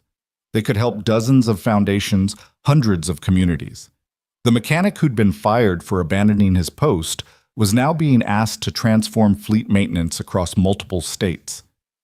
Mom would be amazed, Emily said softly. She always believed in ripples, Jack replied. One action spreading outward. She just never got to see how far they could go. The next morning, Jack stood in the garage looking at his team, Carlos and the veterans conducting morning inspection. Dave teaching the youth program kids about engine diagnostics, Deshaun and Marcus genuinely engaged in learning. 6 months ago, he'd been a small-town mechanic worried about making rent. Now he was building something that would outlast him. James Richardson appeared in the doorway. Jack, there's someone here to see you. A woman in her 40s stood in the parking lot beside an old, battered pickup truck. She looked exhausted, defeated, holding the hand of a young boy. Are you Mr. Miller? The one who helps people? I fix vehicles, ma'am. What do you need? She started crying. My husband died last month. Cancer. I've been trying to keep his landscaping business going, but the truck died yesterday. It's all we have. Without it, I can't work, can't feed my son. The shops all want $2,000 I don't have. Jack looked at the truck, then at the boy who couldn't have been more than 8, wearing clothes a size too small, trying to be brave for his mother. Deshaun Marcus, Jack called. Got your first solo job. Let's see what you've learned. The two boys who had once destroyed vehicles now approached this one with careful respect. They diagnosed the problem, blown head gasket, same issue Jack had faced with the ambulance months ago, and set to work under Jack's supervision. We can fix it, Deshaun announced after an hour. Parts will cost about $300, but we can fix it. The woman started crying harder. I don't have $300. I don't have anything. Jack thought of Sarah, of second chances, of ripples spreading outward. The foundation has an emergency fund for situations like this. We'll cover the parts. The boys need the practice anyway. As Deshaun and Marcus worked, the woman's son watched with fascination. Can I learn to do that? He asked Jack. When you're older, sure. But you know what you can do now. You can learn. Stay in school, work hard, be ready when your chance comes. The repair took all day. Deshaun and Marcus working with an intensity that would have seemed impossible weeks ago. When the truck finally started running smooth, the woman hugged both boys, tears streaming down her face. You saved us, she said. You literally saved us. Marcus stood a little taller. We just fixed a truck. No, Jack corrected. You gave a family their future back. That's what we do here. That's what it means to serve your community. As the woman drove away, her son waving from the window, Catherine Reynolds emerged from the building. She'd been watching the whole time. This is why I hired you, she said to Jack. Not just to fix vehicles, but to fix lives. To build something that matters. That evening, there was a celebration at the community center. The foundation was officially launching the Miller Model, the comprehensive program Jack had developed as a template for other organizations. Jack stood at the podium uncomfortable in his borrowed suit, looking out at a crowd that included everyone whose life had intersected with his work. Mrs. Crow Feather was there with her grandchildren. Deshaun's mother sat with Marcus's, both women crying with pride. The veterans stood together in the back, still more comfortable observing than participating. Dave Morgan sat with Father Martinez, Redemption and Faith side by side. And in the front row, Emily beamed with pride wearing the dress Sarah had bought her for special occasions, now a little short but still perfect. 6 months ago, Jack began, his voice steady despite his nerves. I made a choice at an intersection. It cost me my job but saved a life. What I didn't know was that it would lead to this, to all of you, to this community of people committed to serving others. He talked about the program, the statistics, the vehicles saved, and lives changed. But then he set aside his prepared remarks. My wife Sarah used to say that we're all connected, that every action creates ripples we can't imagine. She died before she could see this, but she would have understood it immediately. Every vehicle we repair carries someone's hope. Every young person we train carries the future. Every second chance we offer carries the possibility of redemption. He looked at Emily, his voice thickening. Sarah believed in service. She believed in community. She believed that ordinary people could do extraordinary things if they just cared enough to try. Every day in this garage, we prove her right. The applause was thunderous, but Jack barely heard it. He was thinking of Sarah, of the morning he'd chosen to run toward that ambulance, of all the moments that had led to this one. After the celebration, as people slowly filtered out, Jack found himself standing with Emily outside the community center. The stars were brilliant in the clear Montana sky, and somewhere in the distance an ambulance siren wailed someone else racing to save a life. You did it, Dad, Emily said softly. You built something amazing. We did it, Jack corrected, all of us together.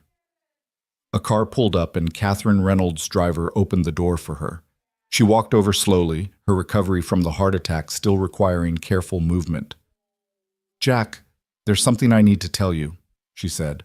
I'm announcing tomorrow that the foundation will be funding 10 Miller Model programs across 3 states. You'll oversee all of them. It means travel, more responsibility, but also more impact. Jack thought of the small garage he'd started in the 20 years at Dave's shop, the simple life he'd once thought was enough. That's a big change. Yes, it is. But you're ready for it. More importantly, the communities we serve need it. As Catherine's car pulled away, Emily took Jack's hand. Mom would be so proud, Dad. You took the worst day and turned it into something beautiful. Jack stood in the empty garage at 4 a.m, 3 weeks after Catherine's announcement, surrounded by boxes and planning documents that would reshape not just his life, but the lives of countless others across 3 states.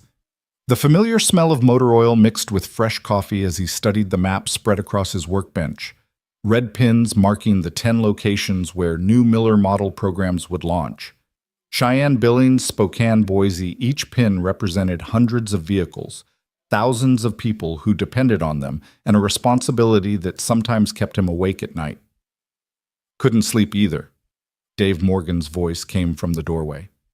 The older man had taken to arriving early, as if trying to make up for lost time for all the years he'd prioritized profit over purpose. Just thinking, Jack replied, not looking up from the map. Each of these locations needs the right person to run it, someone who understands it's not just about fixing engines. Dave moved closer, studying the map. 20 years ago, your father stood right here looking at a similar map, only he was planning service routes for local farms, smaller scale, but the same heart. You knew my father well. Better than I admitted when I bought this place, Dave said quietly. He trained me, actually, my first job out of high school. He taught me everything about engines, but I was too young and stupid to learn what he tried to teach me about people. The confession hung between them in the pre-dawn quiet. Jack had learned more about Dave in the past months than in all their years working together, how his own father had been harsh and demanding measuring worth, only in dollars earned, how Dave had sworn to be successful in the only way he'd been taught to recognize. He would have fired me too, Jack said finally. If I'd abandoned the shop during work hours when he was struggling to make payroll. The difference is he would have shown up at my house that night with a six-pack and a plan to make it right. Yeah, Dave agreed. He would have. Tom Miller never let principle get in the way of people.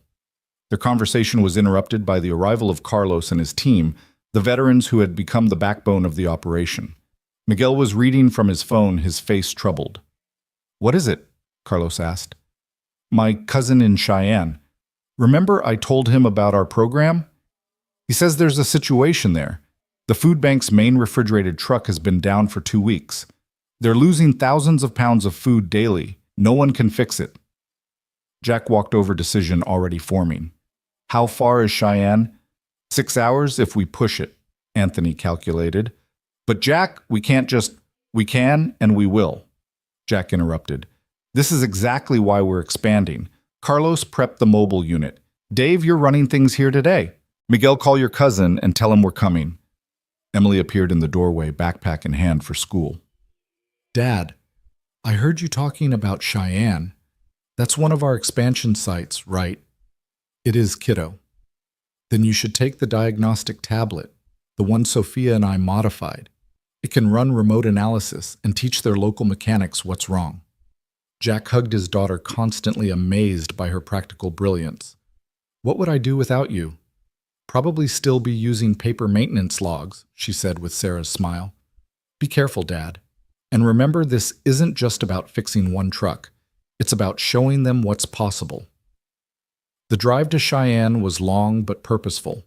Jack drove the mobile maintenance unit while Carlos followed in a supply truck.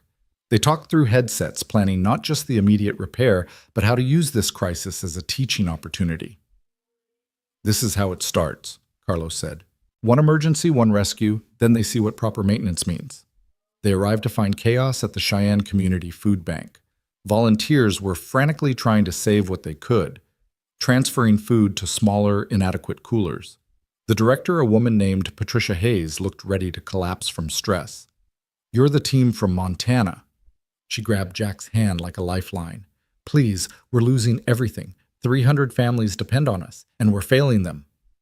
Jack was already moving toward the broken truck, Emily's diagnostic tablet in hand. The vehicle was newer than most of their fleet, but had been serviced by people who didn't understand the unique demands of constant stop-and-start delivery routes. Compressor shot, Jack announced after 10 minutes. But the real problem is systematic. Look here, wrong oil grade for this climate filters that haven't been changed in months, coolant system that's never been properly serviced. Can you fix it? Patricia asked desperately. We can do better than that. We can make sure it never happens again.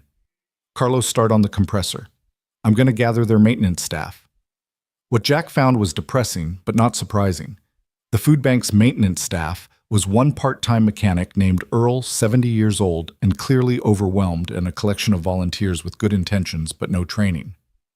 I've been trying, Earl said, his voice defensive but tired, but I learned on engines from the 60s. These new computerized systems, I don't understand them. Then we'll teach you, Jack said simply. All of you. While we fix this truck, you're going to learn. And when we leave, you'll know how to prevent this from happening again. For the next 8 hours, Jack and Carlos didn't just repair, they taught. Every volunteer who was interested gathered around as they worked. Jack explaining each step, showing them how to read the diagnostic codes, how to perform preventive maintenance, how to spot problems before they became crises. Deshaun and Marcus had made the trip too eager to test their skills in a real emergency. Watching them work alongside Carlos, competent and confident, Jack felt a pride that rivaled anything he'd felt in 20 years of mechanics. 6 months ago, these boys were slashing tires, he told Patricia during a break. Now look at them. That's redemption, Patricia said softly. That's what we're supposed to be about, isn't it? Not just feeding bodies, but nurturing souls.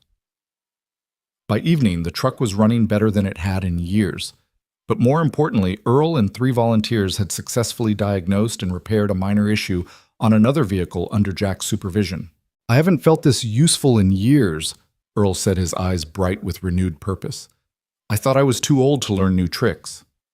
You're never too old to grow, Jack replied. The Foundation is funding a full program here. Would you consider being part of it? Teaching what you know while learning what you don't. Earl's yes was immediate and emotional. The drive back to Montana was quiet, at first each of them processing the day. Then Marcus spoke from the back seat, his voice thoughtful. Mr. Miller, what we did today, that's 300 families who won't go hungry. That's kids who'll eat dinner tonight because we fixed a truck. That's right, Jack confirmed. I used to think power meant taking things, breaking things, making people afraid, Marcus continued. But real power is this, isn't it? Making things work, keeping promises, building instead of breaking. Deshaun added, My mom cried when I told her I was coming on this trip. Happy tears. Said I was becoming the man she always knew I could be. Jack caught Carlos's eye in the rearview mirror, both of them recognizing the transformation happening in real time. These weren't the same angry lost boys who'd vandalized trucks just months ago. They were becoming something more.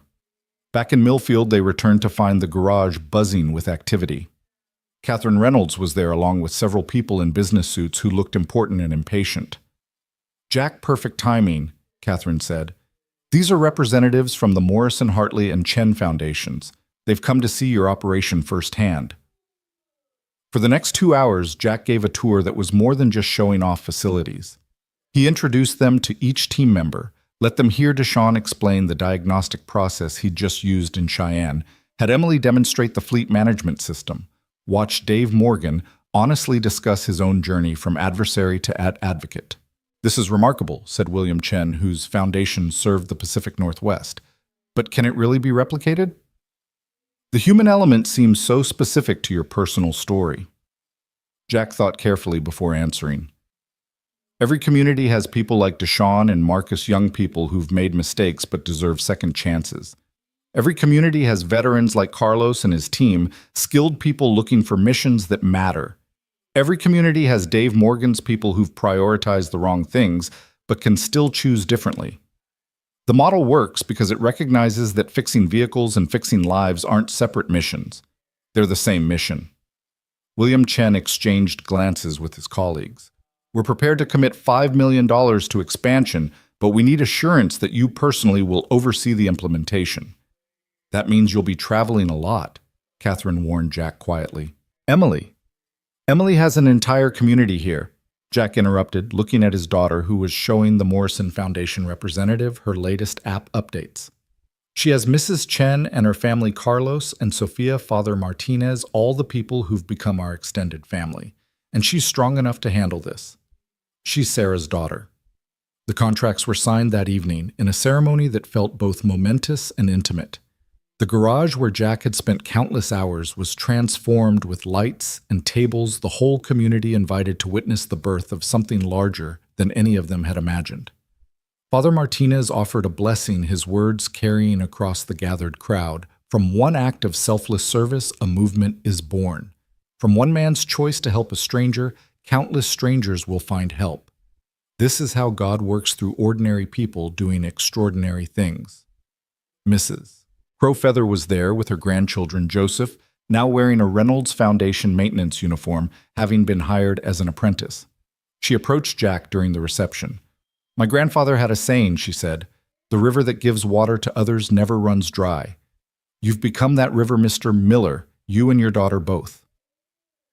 Later that evening, after the crowds had dispersed and the contracts were tucked safely away, Jack sat with Emily on the hood of his old truck, looking at the stars. It was something they'd started doing after Sarah died, their way of feeling connected to her. Are you okay with this, kiddo? Me traveling being gone sometimes? Emily was quiet for a moment. Mom traveled for her volunteer work sometimes, remember? Teaching at the reservation, helping at the shelter in Billings. She said service sometimes requires sacrifice. You remember that? I remember everything about her, Emily said softly. And Dad, what you're building, it's like taking everything Mom believed in and making it real, tangible, fixable. She helped hearts. You fix the vehicles that help the hearts get where they need to go. Jack pulled his daughter close, thinking about how much she'd grown in the past months, how much they'd both grown. I have something for you, Emily said, pulling out a small wrapped package.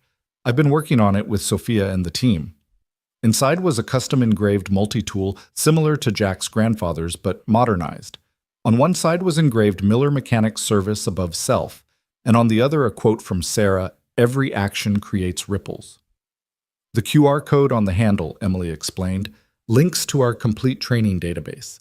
Every procedure, every lesson you've taught, every innovation the team has developed. So wherever you go, you carry all our knowledge with you. Jack turned the tool over in his hands, feeling the weight of legacy, his grandfather's, his father's, Sarah's, and now Emily's, all combined into something he could carry forward. The first major expansion trip came 2 weeks later, Spokane, Washington, where a foundation serving indigenous communities was struggling with a fleet held together by hope and wire. Jack took Deshaun and Marcus with him, wanting them to see how their skills could change lives beyond Millfield. The Spokane situation was worse than Cheyenne. Of their 30 vehicles, only 5 were truly operational. The rest were in various states of breakdown, some having been sitting idle for months. This is impossible, the Foundation Director James Littlefoot said despairingly. We serve 7 reservations. Without these vehicles, elders don't get medical care, children don't get to after-school programs, food doesn't reach the hungry. Nothing's impossible, Jack said, surveying the lot. Deshaun, Marcus, what do you see? The 2 young men walked through the vehicles with newfound authority, making notes identifying problems. Their transformation was complete. They'd gone from destroying to diagnosing, from taking apart to putting together. We can get 20 operational within a week, Deshaun announced. The other 10 need major parts, but if we cannibalize 3 for components, we can save 7. James Littlefoot stared at these young men, barely out of their teens, speaking with such confidence about his foundation's lifeline. Who are you people? We're mechanics, Marcus said simply. But more than that, we're people who understand that every vehicle matters because every person matters. They worked 18-hour days in Spokane, not just repairing, but teaching, not just fixing, but transforming. Jack established a training program with local veterans, set up a youth apprenticeship with the tribal council, created systems that would outlast his presence. On the 4th night, exhausted and covered in grease, the 3 of them sat in a small diner near the foundation. An elderly Native American man at the next table had been watching them. You're the ones fixing the buses, he said. It wasn't a question. Yes, sir, Jack replied. My granddaughter has diabetes. That medical van you fixed today, it brings her insulin every week. Without it, he stopped, emotion overwhelming him. Thank you. After the man left, Marcus stared at his half-eaten burger. I've never been thanked like that, like what I did mattered to someone's life. Get used to it, Jack said. This is what purpose feels like. They returned to Montana to find the program had grown in their absence. Father Martinez had recruited 10 more youth for training. Carlos's veteran network had produced 5 qualified mechanics looking for work. The Morrison Foundation had sent their entire fleet management team for training.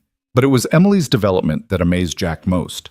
She'd established a youth council for the STEM program, was teaching coding to reservation children via video link, and had started what she called the Sarah Miller Memorial Garden at the foundation, a space where families waiting for services could find peace.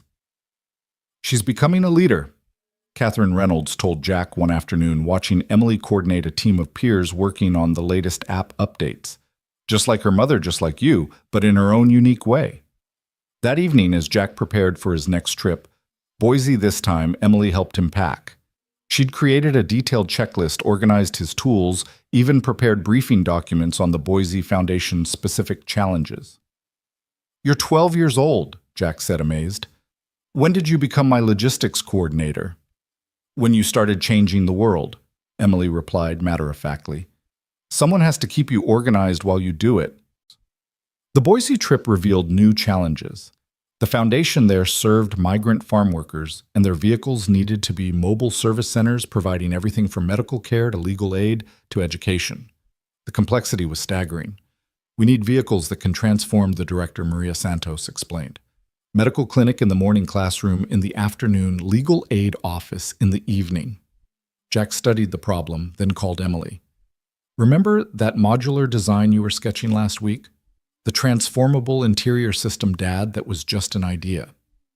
It's exactly what we need. Can you work with the team to develop it fully?" Within days, Emily and her STEM team had created designs for modular vehicle interiors that could be reconfigured in minutes. The Boise Foundation became the pilot program, and within a month their service capacity had doubled without adding a single vehicle. The success stories multiplied. In Billings, they established a program that employed former prisoners as mechanics, giving them skills and hope. In Coeur d'Alene, they created a mobile maintenance unit that served rural communities, bringing repair services to vehicles that couldn't make it to shops. But success brought new challenges. Jack was away from home more often, missing Emily's school events, returning exhausted from weeks on the road. One night, he came home to find Emily asleep at the kitchen table, surrounded by homework and a half-eaten dinner. A note in her handwriting read, "Dad, Mrs. Chen invited me for dinner, but I wanted to wait for you. There's pasta in the fridge. Love you." Jack sat beside his sleeping daughter, guilt washing over him. He was changing lives across 3 states, but was he failing the one life that mattered most? "You're not failing her." Sarah's voice seemed to whisper, "Maybe just the wind, maybe just memory. You're showing her what service looks like. You're teaching her that love isn't just words, it's action, even when that action takes you away." Emily stirred, opening her eyes. "Dad, you're home." "I'm home, kiddo. I'm sorry I'm late." "It's okay. Mrs. Crowfeather's granddaughter Mary got her scholarship today. The Emily Miller STEM Scholarship. She's going to be an engineer. That happened because you were away helping others. It's all connected, Dad." Jack hugged his daughter tight, understanding that she'd inherited not just Sarah's brilliance, but her wisdom, her ability to see the larger picture even in moments of personal sacrifice. The next morning brought unexpected news. Dave Morgan had suffered a heart attack. Jack rushed to the hospital, finding Dave conscious but pale-looking, older than his years. "Ironic, isn't it?" Dave said weakly. "You saved Catherine Reynolds when she had her heart attack, and that led to everything. Now here I am." "You're going to be fine," Jack assured him, though the doctors had been less certain. "Maybe, maybe not. But Jack, I need to tell you something. I've been putting money aside. Every paycheck from the foundation. I want to create a fund, the Second Chances Fund, for people like Deshaun and Marcus kids who need opportunity, not punishment. Dave, let me finish. I wasted decades chasing the wrong things. These last months working with those boys, seeing them transform, that's the only real success I've ever had. Promise me you'll make it happen." Jack promised, and Dave smiled, looking more at peace than Jack had ever seen him. Dave survived, but his working days were over. The Second Chances Fund was established with his savings and matched by the Reynolds Foundation. The first recipient was a young woman named Keisha who'd been caught stealing food for her younger siblings. Instead of prosecution, she entered the program and within months was one of the most skilled diagnostic technicians Jack had ever trained. The year anniversary of the ambulance incident approached, with Jack barely noticing, so busy was he with expansions and programs. But Emily noticed. She organized a celebration at the community center, inviting everyone whose life had been touched by that moment's decision. The crowd was enormous. Hundreds of people filled the space mechanics Jack had trained, youth who'd found purpose, families who'd received services from vehicles Jack's team had repaired. Mrs. Crowfeather was there, healthy, thanks to regular dialysis. The farm worker families from Boise sent a video message. The veterans from Spokane had driven down specially for the event. Catherine Reynolds took the stage, still strong despite her age and health challenges. 1 year ago, Jack Miller made a choice that should have ruined him. Instead, it transformed not just his life, but hundreds of lives across our region. Jack, would you come up here? Reluctantly, Jack joined her on stage, uncomfortable as always with recognition. Tell us, Catherine said, what have you learned this year? Jack looked at the crowd, seeing all the connections, all the ripples Sarah had always talked about. His eyes found Emily standing with her STEM team brilliant and confident and kind. I learned that my wife was right, he said simply. Every action creates ripples. But I also learned that those ripples can become waves if enough people join together. Every person in this room is proof that community isn't just a word, it's a choice we make every day to help each other, to offer second chances, to build instead of break. He paused, emotion thick in his throat.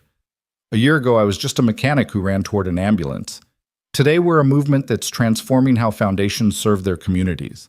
That's not my achievement, it's ours. Every repaired vehicle, every trained youth, every second chance offered, we did that together. The applause was thunderous, but Jack barely heard it. He was looking at Emily, who was crying and smiling simultaneously, so much like Sarah. In that moment, it took his breath away.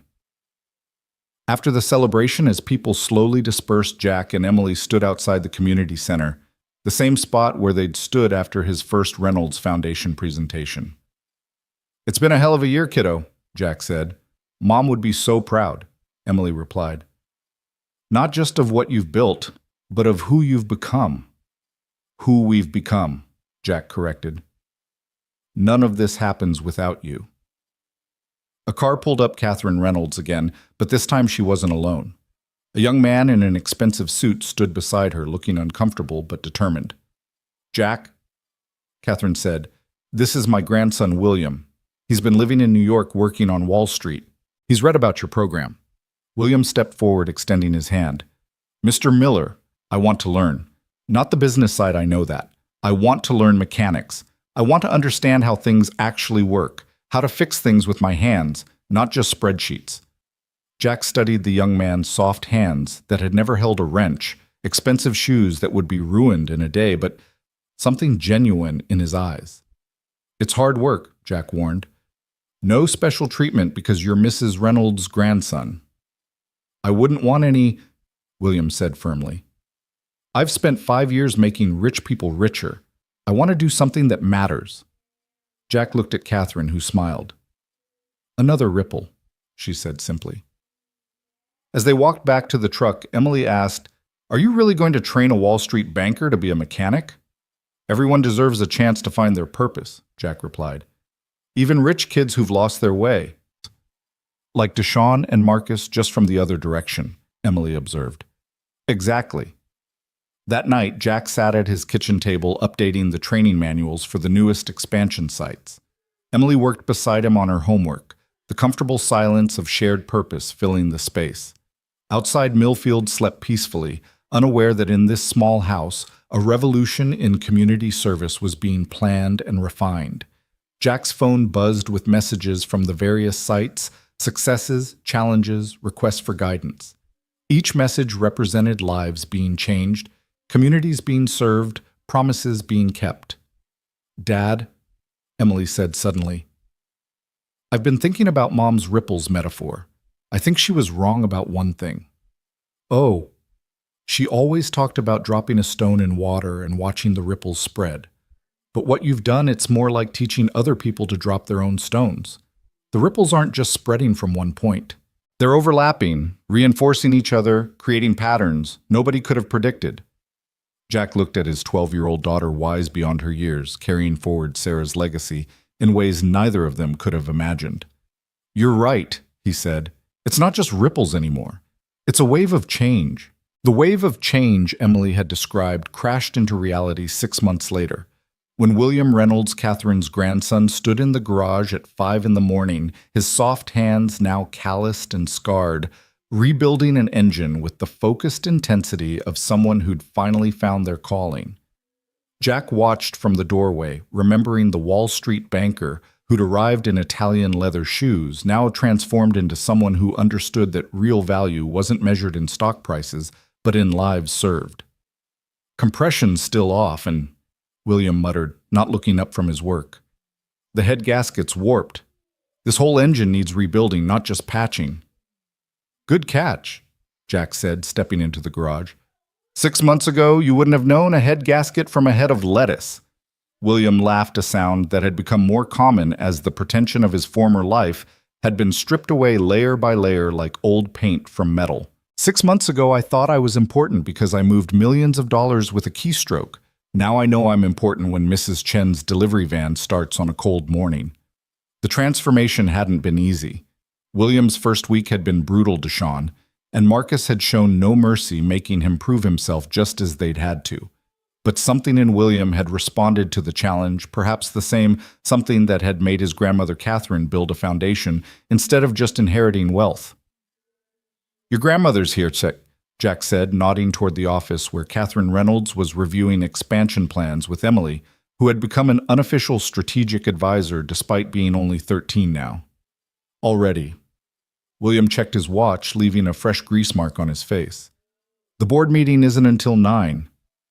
This isn't about the board meeting, Jack said quietly. It's about something else, something bigger. They walked to the office together. William still wiping his hands on a rag, a gesture that had become second nature. Inside, Catherine sat with Emily, but they weren't alone. James Richardson was there, along with several people Jack didn't recognize, their suits suggesting significance. Jack William, Catherine began, her voice carrying the weight of momentous news. These are representatives from the Federal Transportation Authority and the Department of Health and Human Services. They've been observing our program for the past year. A woman in her 50s with sharp eyes and graying hair pulled back severely stood and extended her hand. Director Patricia Williams, Mr. Miller, what you've created here has caught national attention. We're here to discuss scaling it. Scaling it? Jack repeated, his mind already racing. Nationally, Director Williams confirmed. Every state has foundations struggling with fleet maintenance. Every state has veterans needing purpose, youth needing direction, communities needing reliable service delivery. The Miller model, as it's being called, could transform how America serves its most vulnerable populations. Jack sat down heavily, the weight of the possibility overwhelming. Emily reached over and squeezed his hand, a gesture so reminiscent of Sarah that it steadied him. We're talking about a federal program, Director Williams continued. Funding for 1,000 locations, training for 10,000 mechanics, service to millions of Americans. But we need you to lead it. I'm just a mechanic, Jack said automatically, the same response he'd given Catherine 2 years ago. No, Williams spoke up, surprising everyone. You're not just anything. I've watched you for 6 months. You see connections others miss. You understand that fixing machines and fixing lives aren't separate activities. You've taught me that real leadership isn't about commanding from above, it's about serving from below, lifting others up. Catherine smiled at her grandson's words. The board has already approved. The Reynolds Foundation will provide initial funding and infrastructure. But Jack, this decision is yours. Jack looked at Emily, seeking her wisdom despite her youth. She smiled Sarah's smile, but with her own steel beneath it. Dad, remember what you told me when Mom died, that we honor the dead by serving the living. This is that magnified 1,000 times. Before Jack could respond, his phone rang urgently. It was Carlos, who was managing the Spokane site. Jack, we have a situation. Massive wildfire evacuation orders for 3 reservations. Every vehicle is needed, but half are down for maintenance. We need everyone. Jack stood immediately, decision crystallizing. Director Williams, you want to see what we do? Come with us. Emily called the team. Everyone available, we're going to Spokane. William prepped the mobile units. Mr. Miller, Director Williams said, I'm here for a meeting, not... With respect, Director, you can't understand what we do from a conference room. You need to see it when it matters most, when lives hang in the balance. Within 2 hours, a convoy was heading north, 3 mobile maintenance units, 2 supply trucks and a van carrying Director Williams and her team, who looked increasingly uncomfortable as they left the world of policy papers for the reality of crisis response. The scene in Spokane was controlled chaos. The evacuation center was overwhelmed, vehicles lined up for emergency repairs, smoke thick in the air from the approaching fires. James Littlefoot met them with desperation in his eyes. We need 15 vehicles operational in the next 3 hours, or people will be left behind. Elderly, disabled families with small children, they're all counting on us. Jack didn't waste time on speeches. Deshaun Marcus, take the medical units. William, you're with Carlos on the transport vans. Emily set up the coordination center. Director Williams, you're with me. For the next 3 hours, Director Williams watched a symphony of service. She saw Deshaun once a vandal diagnose and repair a complex electrical problem in minutes. She saw Marcus teaching a local volunteer how to change brake pads while simultaneously fixing a transmission. She saw William, the former banker covered in oil and dirt, bringing a dead engine back to life with determination that bordered on desperation. But mostly, she saw Jack moving between vehicles, teaching, fixing, coordinating, never raising his voice, but somehow keeping everyone focused and motivated. When an elderly Native American woman approached crying because her wheelchair-modified van wouldn't start and her disabled grandson was still at their home near the fire line, Jack dropped everything. "We'll get him," he promised, personally taking on the van's repair while sending Carlos with another vehicle to retrieve the grandson. Director Williams helped where she could, holding tools, following instructions, her expensive suit ruined within minutes. When Jack had to slide under the van, she found herself holding a flashlight, illuminating his work. "This is it, isn't it?" she said quietly. "This is what we've lost in bureaucracy and policy, the direct connection between service and served." "Every bolt we turn affects a real person," Jack replied from under the van. "Every minute we save could be someone's life." The van started just as Carlos radioed that he'd retrieved the grandson. The elderly woman cried, hugging Jack with strength that belied her age. Director Williams watched this interaction, saw how Jack knew the woman's name, asked about her health, promised to check on her van regularly. "You know them all, don't you?" Williams asked. "They're not statistics," Jack replied. "They're people. Mrs. Yazzie there has been caring for her grandson alone since his parents died in a car accident. If her van fails, he doesn't get to his therapy. Without therapy, he doesn't walk. Every vehicle tells a story." By evening, all essential vehicles were operational. The evacuations proceeded smoothly. Hundreds of people moved to safety. The evacuation center had become a makeshift community, with Emily coordinating food distribution through her app. William helping families load belongings, Deshaun and Marcus still working on vehicles that would be needed in the coming days. Director Williams stood with Jack, watching the organized chaos. "I came here thinking I understood your program. I had chart statistics, cost-benefit analyses, but this is something else entirely." "This is community," Jack said simply. "This is what happens when you stop seeing problems as separate issues and start seeing them as connected challenges. That elderly woman's van breaks down, her grandson misses therapy. He doesn't improve, she becomes depressed, their whole family structure collapses. Fix the van, you prevent all of that." "The federal program," Williams said slowly, "it can't just be about maintenance." "No," Jack agreed. "It has to be about connection, about second chances, about recognizing that everyone from Wall Street bankers to street kids has something to contribute if given the opportunity." That night they slept in the evacuation center, Jack and his team among the evacuees. Director Williams, despite being offered a hotel room, stayed too sleeping on a cot like everyone else. She woke at 3 a.m. to find Jack already up working on evacuation vehicles by floodlight, preparing for the next day's needs. "Don't you sleep?" she asked. "Not much during emergencies," Jack admitted. "My wife used to say I was solar-powered, charging up during quiet times to burn bright during crises." "Tell me about her." "Sarah." Jack's hands never stopped working as he talked. "She was a teacher, but that doesn't capture it.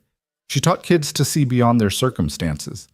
She'd take inner-city students to the mountains, reservation kids to universities, wealthy kids to homeless shelters. She believed in expanding horizons. Like you do with mechanics. I just fix vehicles. Sarah fixed souls." "I think you do both," Williams said quietly. "I've decided. The federal program will happen, but only if you lead it. Not from Washington, from here, from the ground, from the communities you serve." Jack was quiet for a long moment, hands still working. "I need to talk to Emily." He found his daughter asleep in the coordination center, her laptop still open, showing distribution routes she'd been optimizing. At 13, she was managing logistics that would challenge adults. Jack gently woke her. "Hey kiddo, take a walk with me." They stepped outside where the air still smelled of smoke, but the immediate danger had passed. The eastern sky was beginning to lighten with pre-dawn glow. "Director Williams wants me to lead a national program," Jack said without preamble. "It would mean more travel, more responsibility. It would change everything." Emily was quiet, considering. "Mom used to say that gifts came with obligations, that if you could help, you should help. You have a gift, Dad, not just for fixing engines, but for fixing broken systems, broken lives." "But the cost—" "I'm 13, not 3, Emily interrupted. "I have our family here, Mrs. Chen, Carlos, and Sophia, the whole community. And Dad, think about it. Every state, thousands of kids like Deshaun and Marcus getting second chances. Thousands of veterans like Carlos finding purpose. Thousands of Williams learning what real value means. When did you become so wise? I had good teachers. You and Mom both." They stood in comfortable silence, watching the sunrise paint the mountains gold despite the lingering smoke. Then Emily spoke again. "There's something else. I've been accepted to the Advanced STEM program at the State University. It's a residential program for gifted students. I'd live on campus during the week, come home weekends." Jack's chest tightened. "When did—" "Last week. I was waiting for the right time to tell you. The thing is, Dad, we're both ready for bigger things. You've taught me to be strong, to be independent, to serve others. Let me use those lessons while you change the world." Back in Millfield 2 days later, after the last evacuee had been returned home and the crisis had passed, Jack stood before a gathering that had become too large for the community center. They'd moved to the high school gymnasium, where hundreds of people connected to the program had assembled. Catherine Reynolds opened the meeting, her voice still strong despite her advancing age. "2 years ago, a mechanic saved my life at an intersection. Today, we're announcing that his model of community service will become a national program." Jack took the podium, looking out at the sea of faces. Deshaun and Marcus in the front row wearing their instructor badges, now teaching others what they'd learned. Carlos and his veteran team, who'd become the backbone of operations across 3 states. Dave Morgan recovered from his heart attack, but still fragile pride evident in his eyes. William Reynolds, no longer the soft banker, but a capable mechanic who'd found his purpose. And Emily, brilliant Emily, recording everything for the training materials she was developing. "When I ran to that ambulance," Jack began, "I thought I was just fixing an engine. I had no idea I was stepping into a river of connection that would carry us all to places we never imagined. Each of you has become part of something larger than ourselves, a recognition that service isn't a job, it's a calling." He paused, seeing Sarah in his mind's eye, hearing her voice talking about ripples and connections, and the power of single actions to change everything. "The federal program will launch with 50 sites in the first year, 500 by year 3. We'll train veterans, youth, anyone who needs purpose and direction. We'll maintain vehicles that serve millions of Americans, elderly, disabled, poor, forgotten. But more than that, we'll build communities that understand a fundamental truth: we rise or fall together." The applause was thunderous, but Jack raised his hand for quiet. "This success belongs to all of us, but I need to acknowledge some people. Deshaun and Marcus, who proved that redemption is always possible. Carlos and his team, who showed that military service prepares you for civilian service. Dave Morgan, who demonstrated that it's never too late to choose differently. William Reynolds, who learned that real wealth is measured in service, not dollars." He paused, his voice thickening. "My daughter Emily, who carries her mother's wisdom and has become the heart of our innovation. And Catherine Reynolds, who gave a fired mechanic a chance to build something meaningful." Catherine stood slowly, William helping her. "Jack, there's one more announcement. The board has decided to rename the program. It will be officially known as the Sarah Miller National Service Initiative. Because while you built the structure, Jack, you built it on the foundation of her beliefs that everyone deserves dignity, that service is love in action, that small acts can have enormous consequences." Jack couldn't speak. Emily ran to him, hugging him fiercely as the gymnasium erupted in applause. Through his tears, he saw the photo of Sarah that someone had placed on the podium. Her teaching smile, the one that said everyone could learn, everyone could grow, everyone mattered. The months that followed were a whirlwind. Jack traveled constantly, setting up new sites, training directors, establishing the culture of service that was essential to the program's success. Emily thrived in her advanced program, coming home weekends with new ideas, new innovations, her mother's brilliance flowering in ways that amazed everyone. Deshawn was appointed to run the Millfield site with Marcus as his deputy. The Vandals had become the Guardians. Carlos took over the veteran recruitment program, traveling to military bases to find those ready for their next mission. William Reynolds, to everyone's surprise, requested assignment to the poorest district in Detroit, wanting to prove himself where the need was greatest. Dave Morgan, despite his health issues, became the program's historian, documenting every story, every transformation, creating training materials that captured not just the technical aspects, but the human elements that made the program work. One evening, a year into the national expansion, Jack returned home exhausted from a 2-week trip establishing sites in Appalachia. He found Emily in the garage working on an old motorcycle she'd bought with money earned from licensing her fleet management software. "Since when do you work on motorcycles?" he asked. "Since I realized I'm a miller," she said, looking up with grease-smudged cheeks. "We fix things. It's what we do." "That we do," Jack agreed, picking up a wrench to help. As they worked together, Emily talked about her week, her classes, her innovations. A boy named David who'd asked her to the school dance. "Did you say yes?" Jack asked, trying to sound casual. "I said I'd think about it. I've been pretty busy changing the world and all." Jack laughed. Really laughed for the first time in weeks. "Your mom would have loved that answer." "I know," Emily said softly. "I talk to her sometimes. Not like she's really there, but like she's in everything we do. Every vehicle we fix, every person we help, every second chance we offer. She's in all of it." Jack's phone buzzed with a message from Director Williams. "Congressional hearing next week. They want to hear from you about expanding the program internationally. Canada and Mexico are interested." He showed it to Emily, who whistled low. "International Dad, that's huge." "Too huge." "Nothing's too huge when you're doing the right thing for the right reasons," Emily said, channeling Sarah's wisdom once again. That night, Jack stood in his backyard looking at the stars Sarah had taught Emily to name. The weight of responsibility was enormous. Thousands of people depending on the program, millions served by it, a legacy that had grown beyond anything imaginable. But in the quiet of the Montana night, he heard Sarah's voice, maybe memory, maybe wishful thinking, maybe something more. "Every action creates ripples, Jack. You didn't just create ripples, you created waves. You created oceans of change." The congressional hearing was held in a packed chamber with representatives from every state wanting to understand how a fired mechanic from Montana was revolutionizing social services across America. Jack sat at the witness table, uncomfortable in his suit, but confident in his message. "Distinguished members of Congress," he began, 2.5 years ago, I made a decision that cost me my job but saved a life. That decision led to opportunities I never imagined, connections I never expected, and a movement that has transformed how we think about service." He told them about Deshawn and Marcus, their photos displayed on screens around the chamber, from vandals to instructors, from destroyers to builders. He told them about Carlos and the veterans finding purpose in service.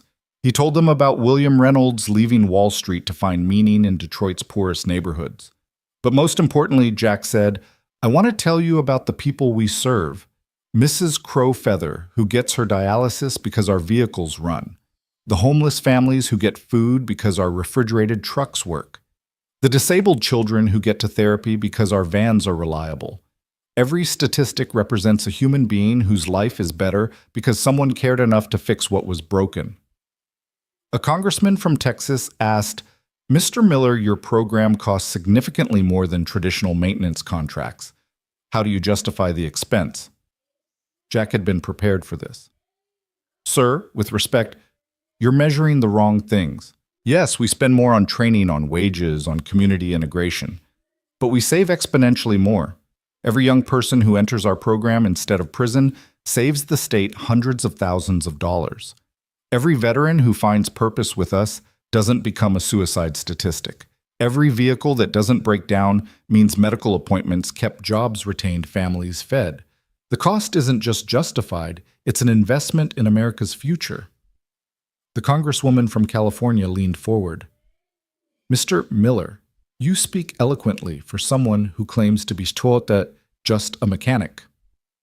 Ma'am, I am just a mechanic, but I've learned that fixing things, whether engines or lives, requires understanding how all the parts work together. A community is like an engine. If one part fails, the whole system suffers. Our program ensures no part is forgotten, no person is abandoned. The hearing went on for hours, but the outcome was never really in doubt. The evidence was overwhelming the support bipartisan. The Sarah Miller National Service Initiative was approved for international expansion with funding that would have seemed impossible 3 years ago. As Jack left the Capitol, his phone rang. It was Emily calling from Montana. Dad, I watched the whole thing online. You were amazing. I just told the truth, kiddo. That's what made it amazing. Hey, there's something else. Remember that boy David? The one who asked me to the dance? Yeah. He's organizing a fundraiser for the local program. Says he wants to be part of something that matters. I think I might say yes to that dance. Jack smiled, thinking of Sarah, of how she would have loved seeing Emily navigate teenage life while changing the world. Trust your instincts, sweetheart. They've been pretty good so far. Dad? Come home soon. The garage doesn't feel right without you. Soon, kiddo, I promise. But soon was relative. The international expansion required months of travel establishing programs in Toronto, Mexico City, Vancouver, Guadalajara. Each location brought new challenges, new opportunities, new lives to transform. In Mexico City, Jack worked with street children who lived in the subway system, teaching them mechanics while giving them hope. In Toronto, he established a program for Indigenous youth from remote communities bridging urban and rural divides. In every location, the same truth emerged.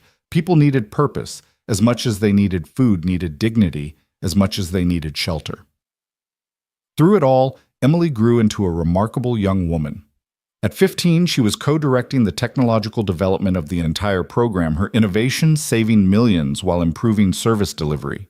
She'd also started dating David, the boy who'd organized the fundraiser, finding in him someone who understood that service to others was the highest calling. One evening, Jack was in his hotel room in Seattle, exhausted from establishing another site, when Catherine Reynolds called. Her voice was weak, frailer than he'd ever heard it. Jack, I need you to come home. Not for the program. For me. He flew through the night, arriving to find Catherine in the hospital, the same one where they'd first met after he'd saved her life. She was dying, her body finally surrendering to age and the heart condition that had plagued her for years. I wanted to thank you, she said, her voice barely a whisper. Not for saving my life that day, but for showing me what that life was worth, for proving that investment in people pays the highest dividends. Catherine, you gave me the chance. No, Jack, you created the chance. You took a moment of crisis and transformed it into a movement of hope. Promise me something. Anything. Don't let it become just another program. Keep it personal. Keep it connected. Keep it human. I promise. Catherine smiled, closing her eyes. Sarah would be so proud of you, of Emily, of everything you've built on the foundation of her beliefs. Catherine Reynolds died that night, surrounded by family and those whose lives she'd touched. The funeral was attended by thousands, a testament to a life well lived. But it was William who gave the most moving eulogy. My grandmother was born into wealth, he said, standing at the podium in his mechanic's uniform, not a suit. She could have lived a life of pure privilege. Instead, she chose service.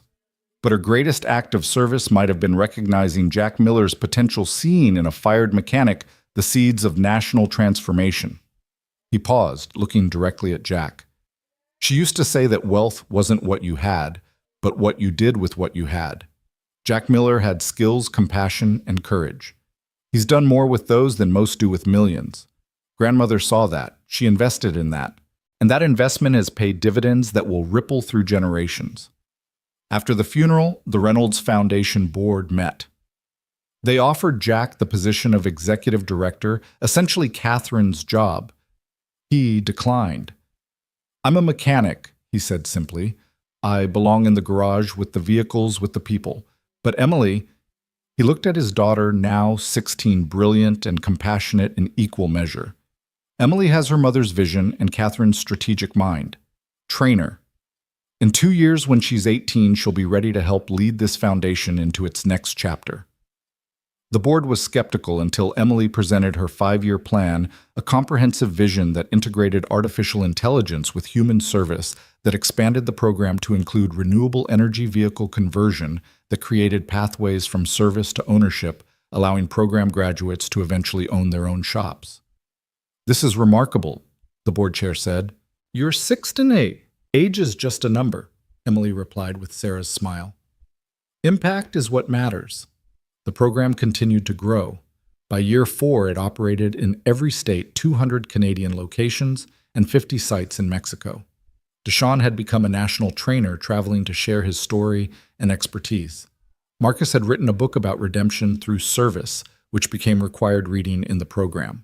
Carlos led the Veteran Integration Initiative, having helped 5,000 veterans find purpose in civilian service.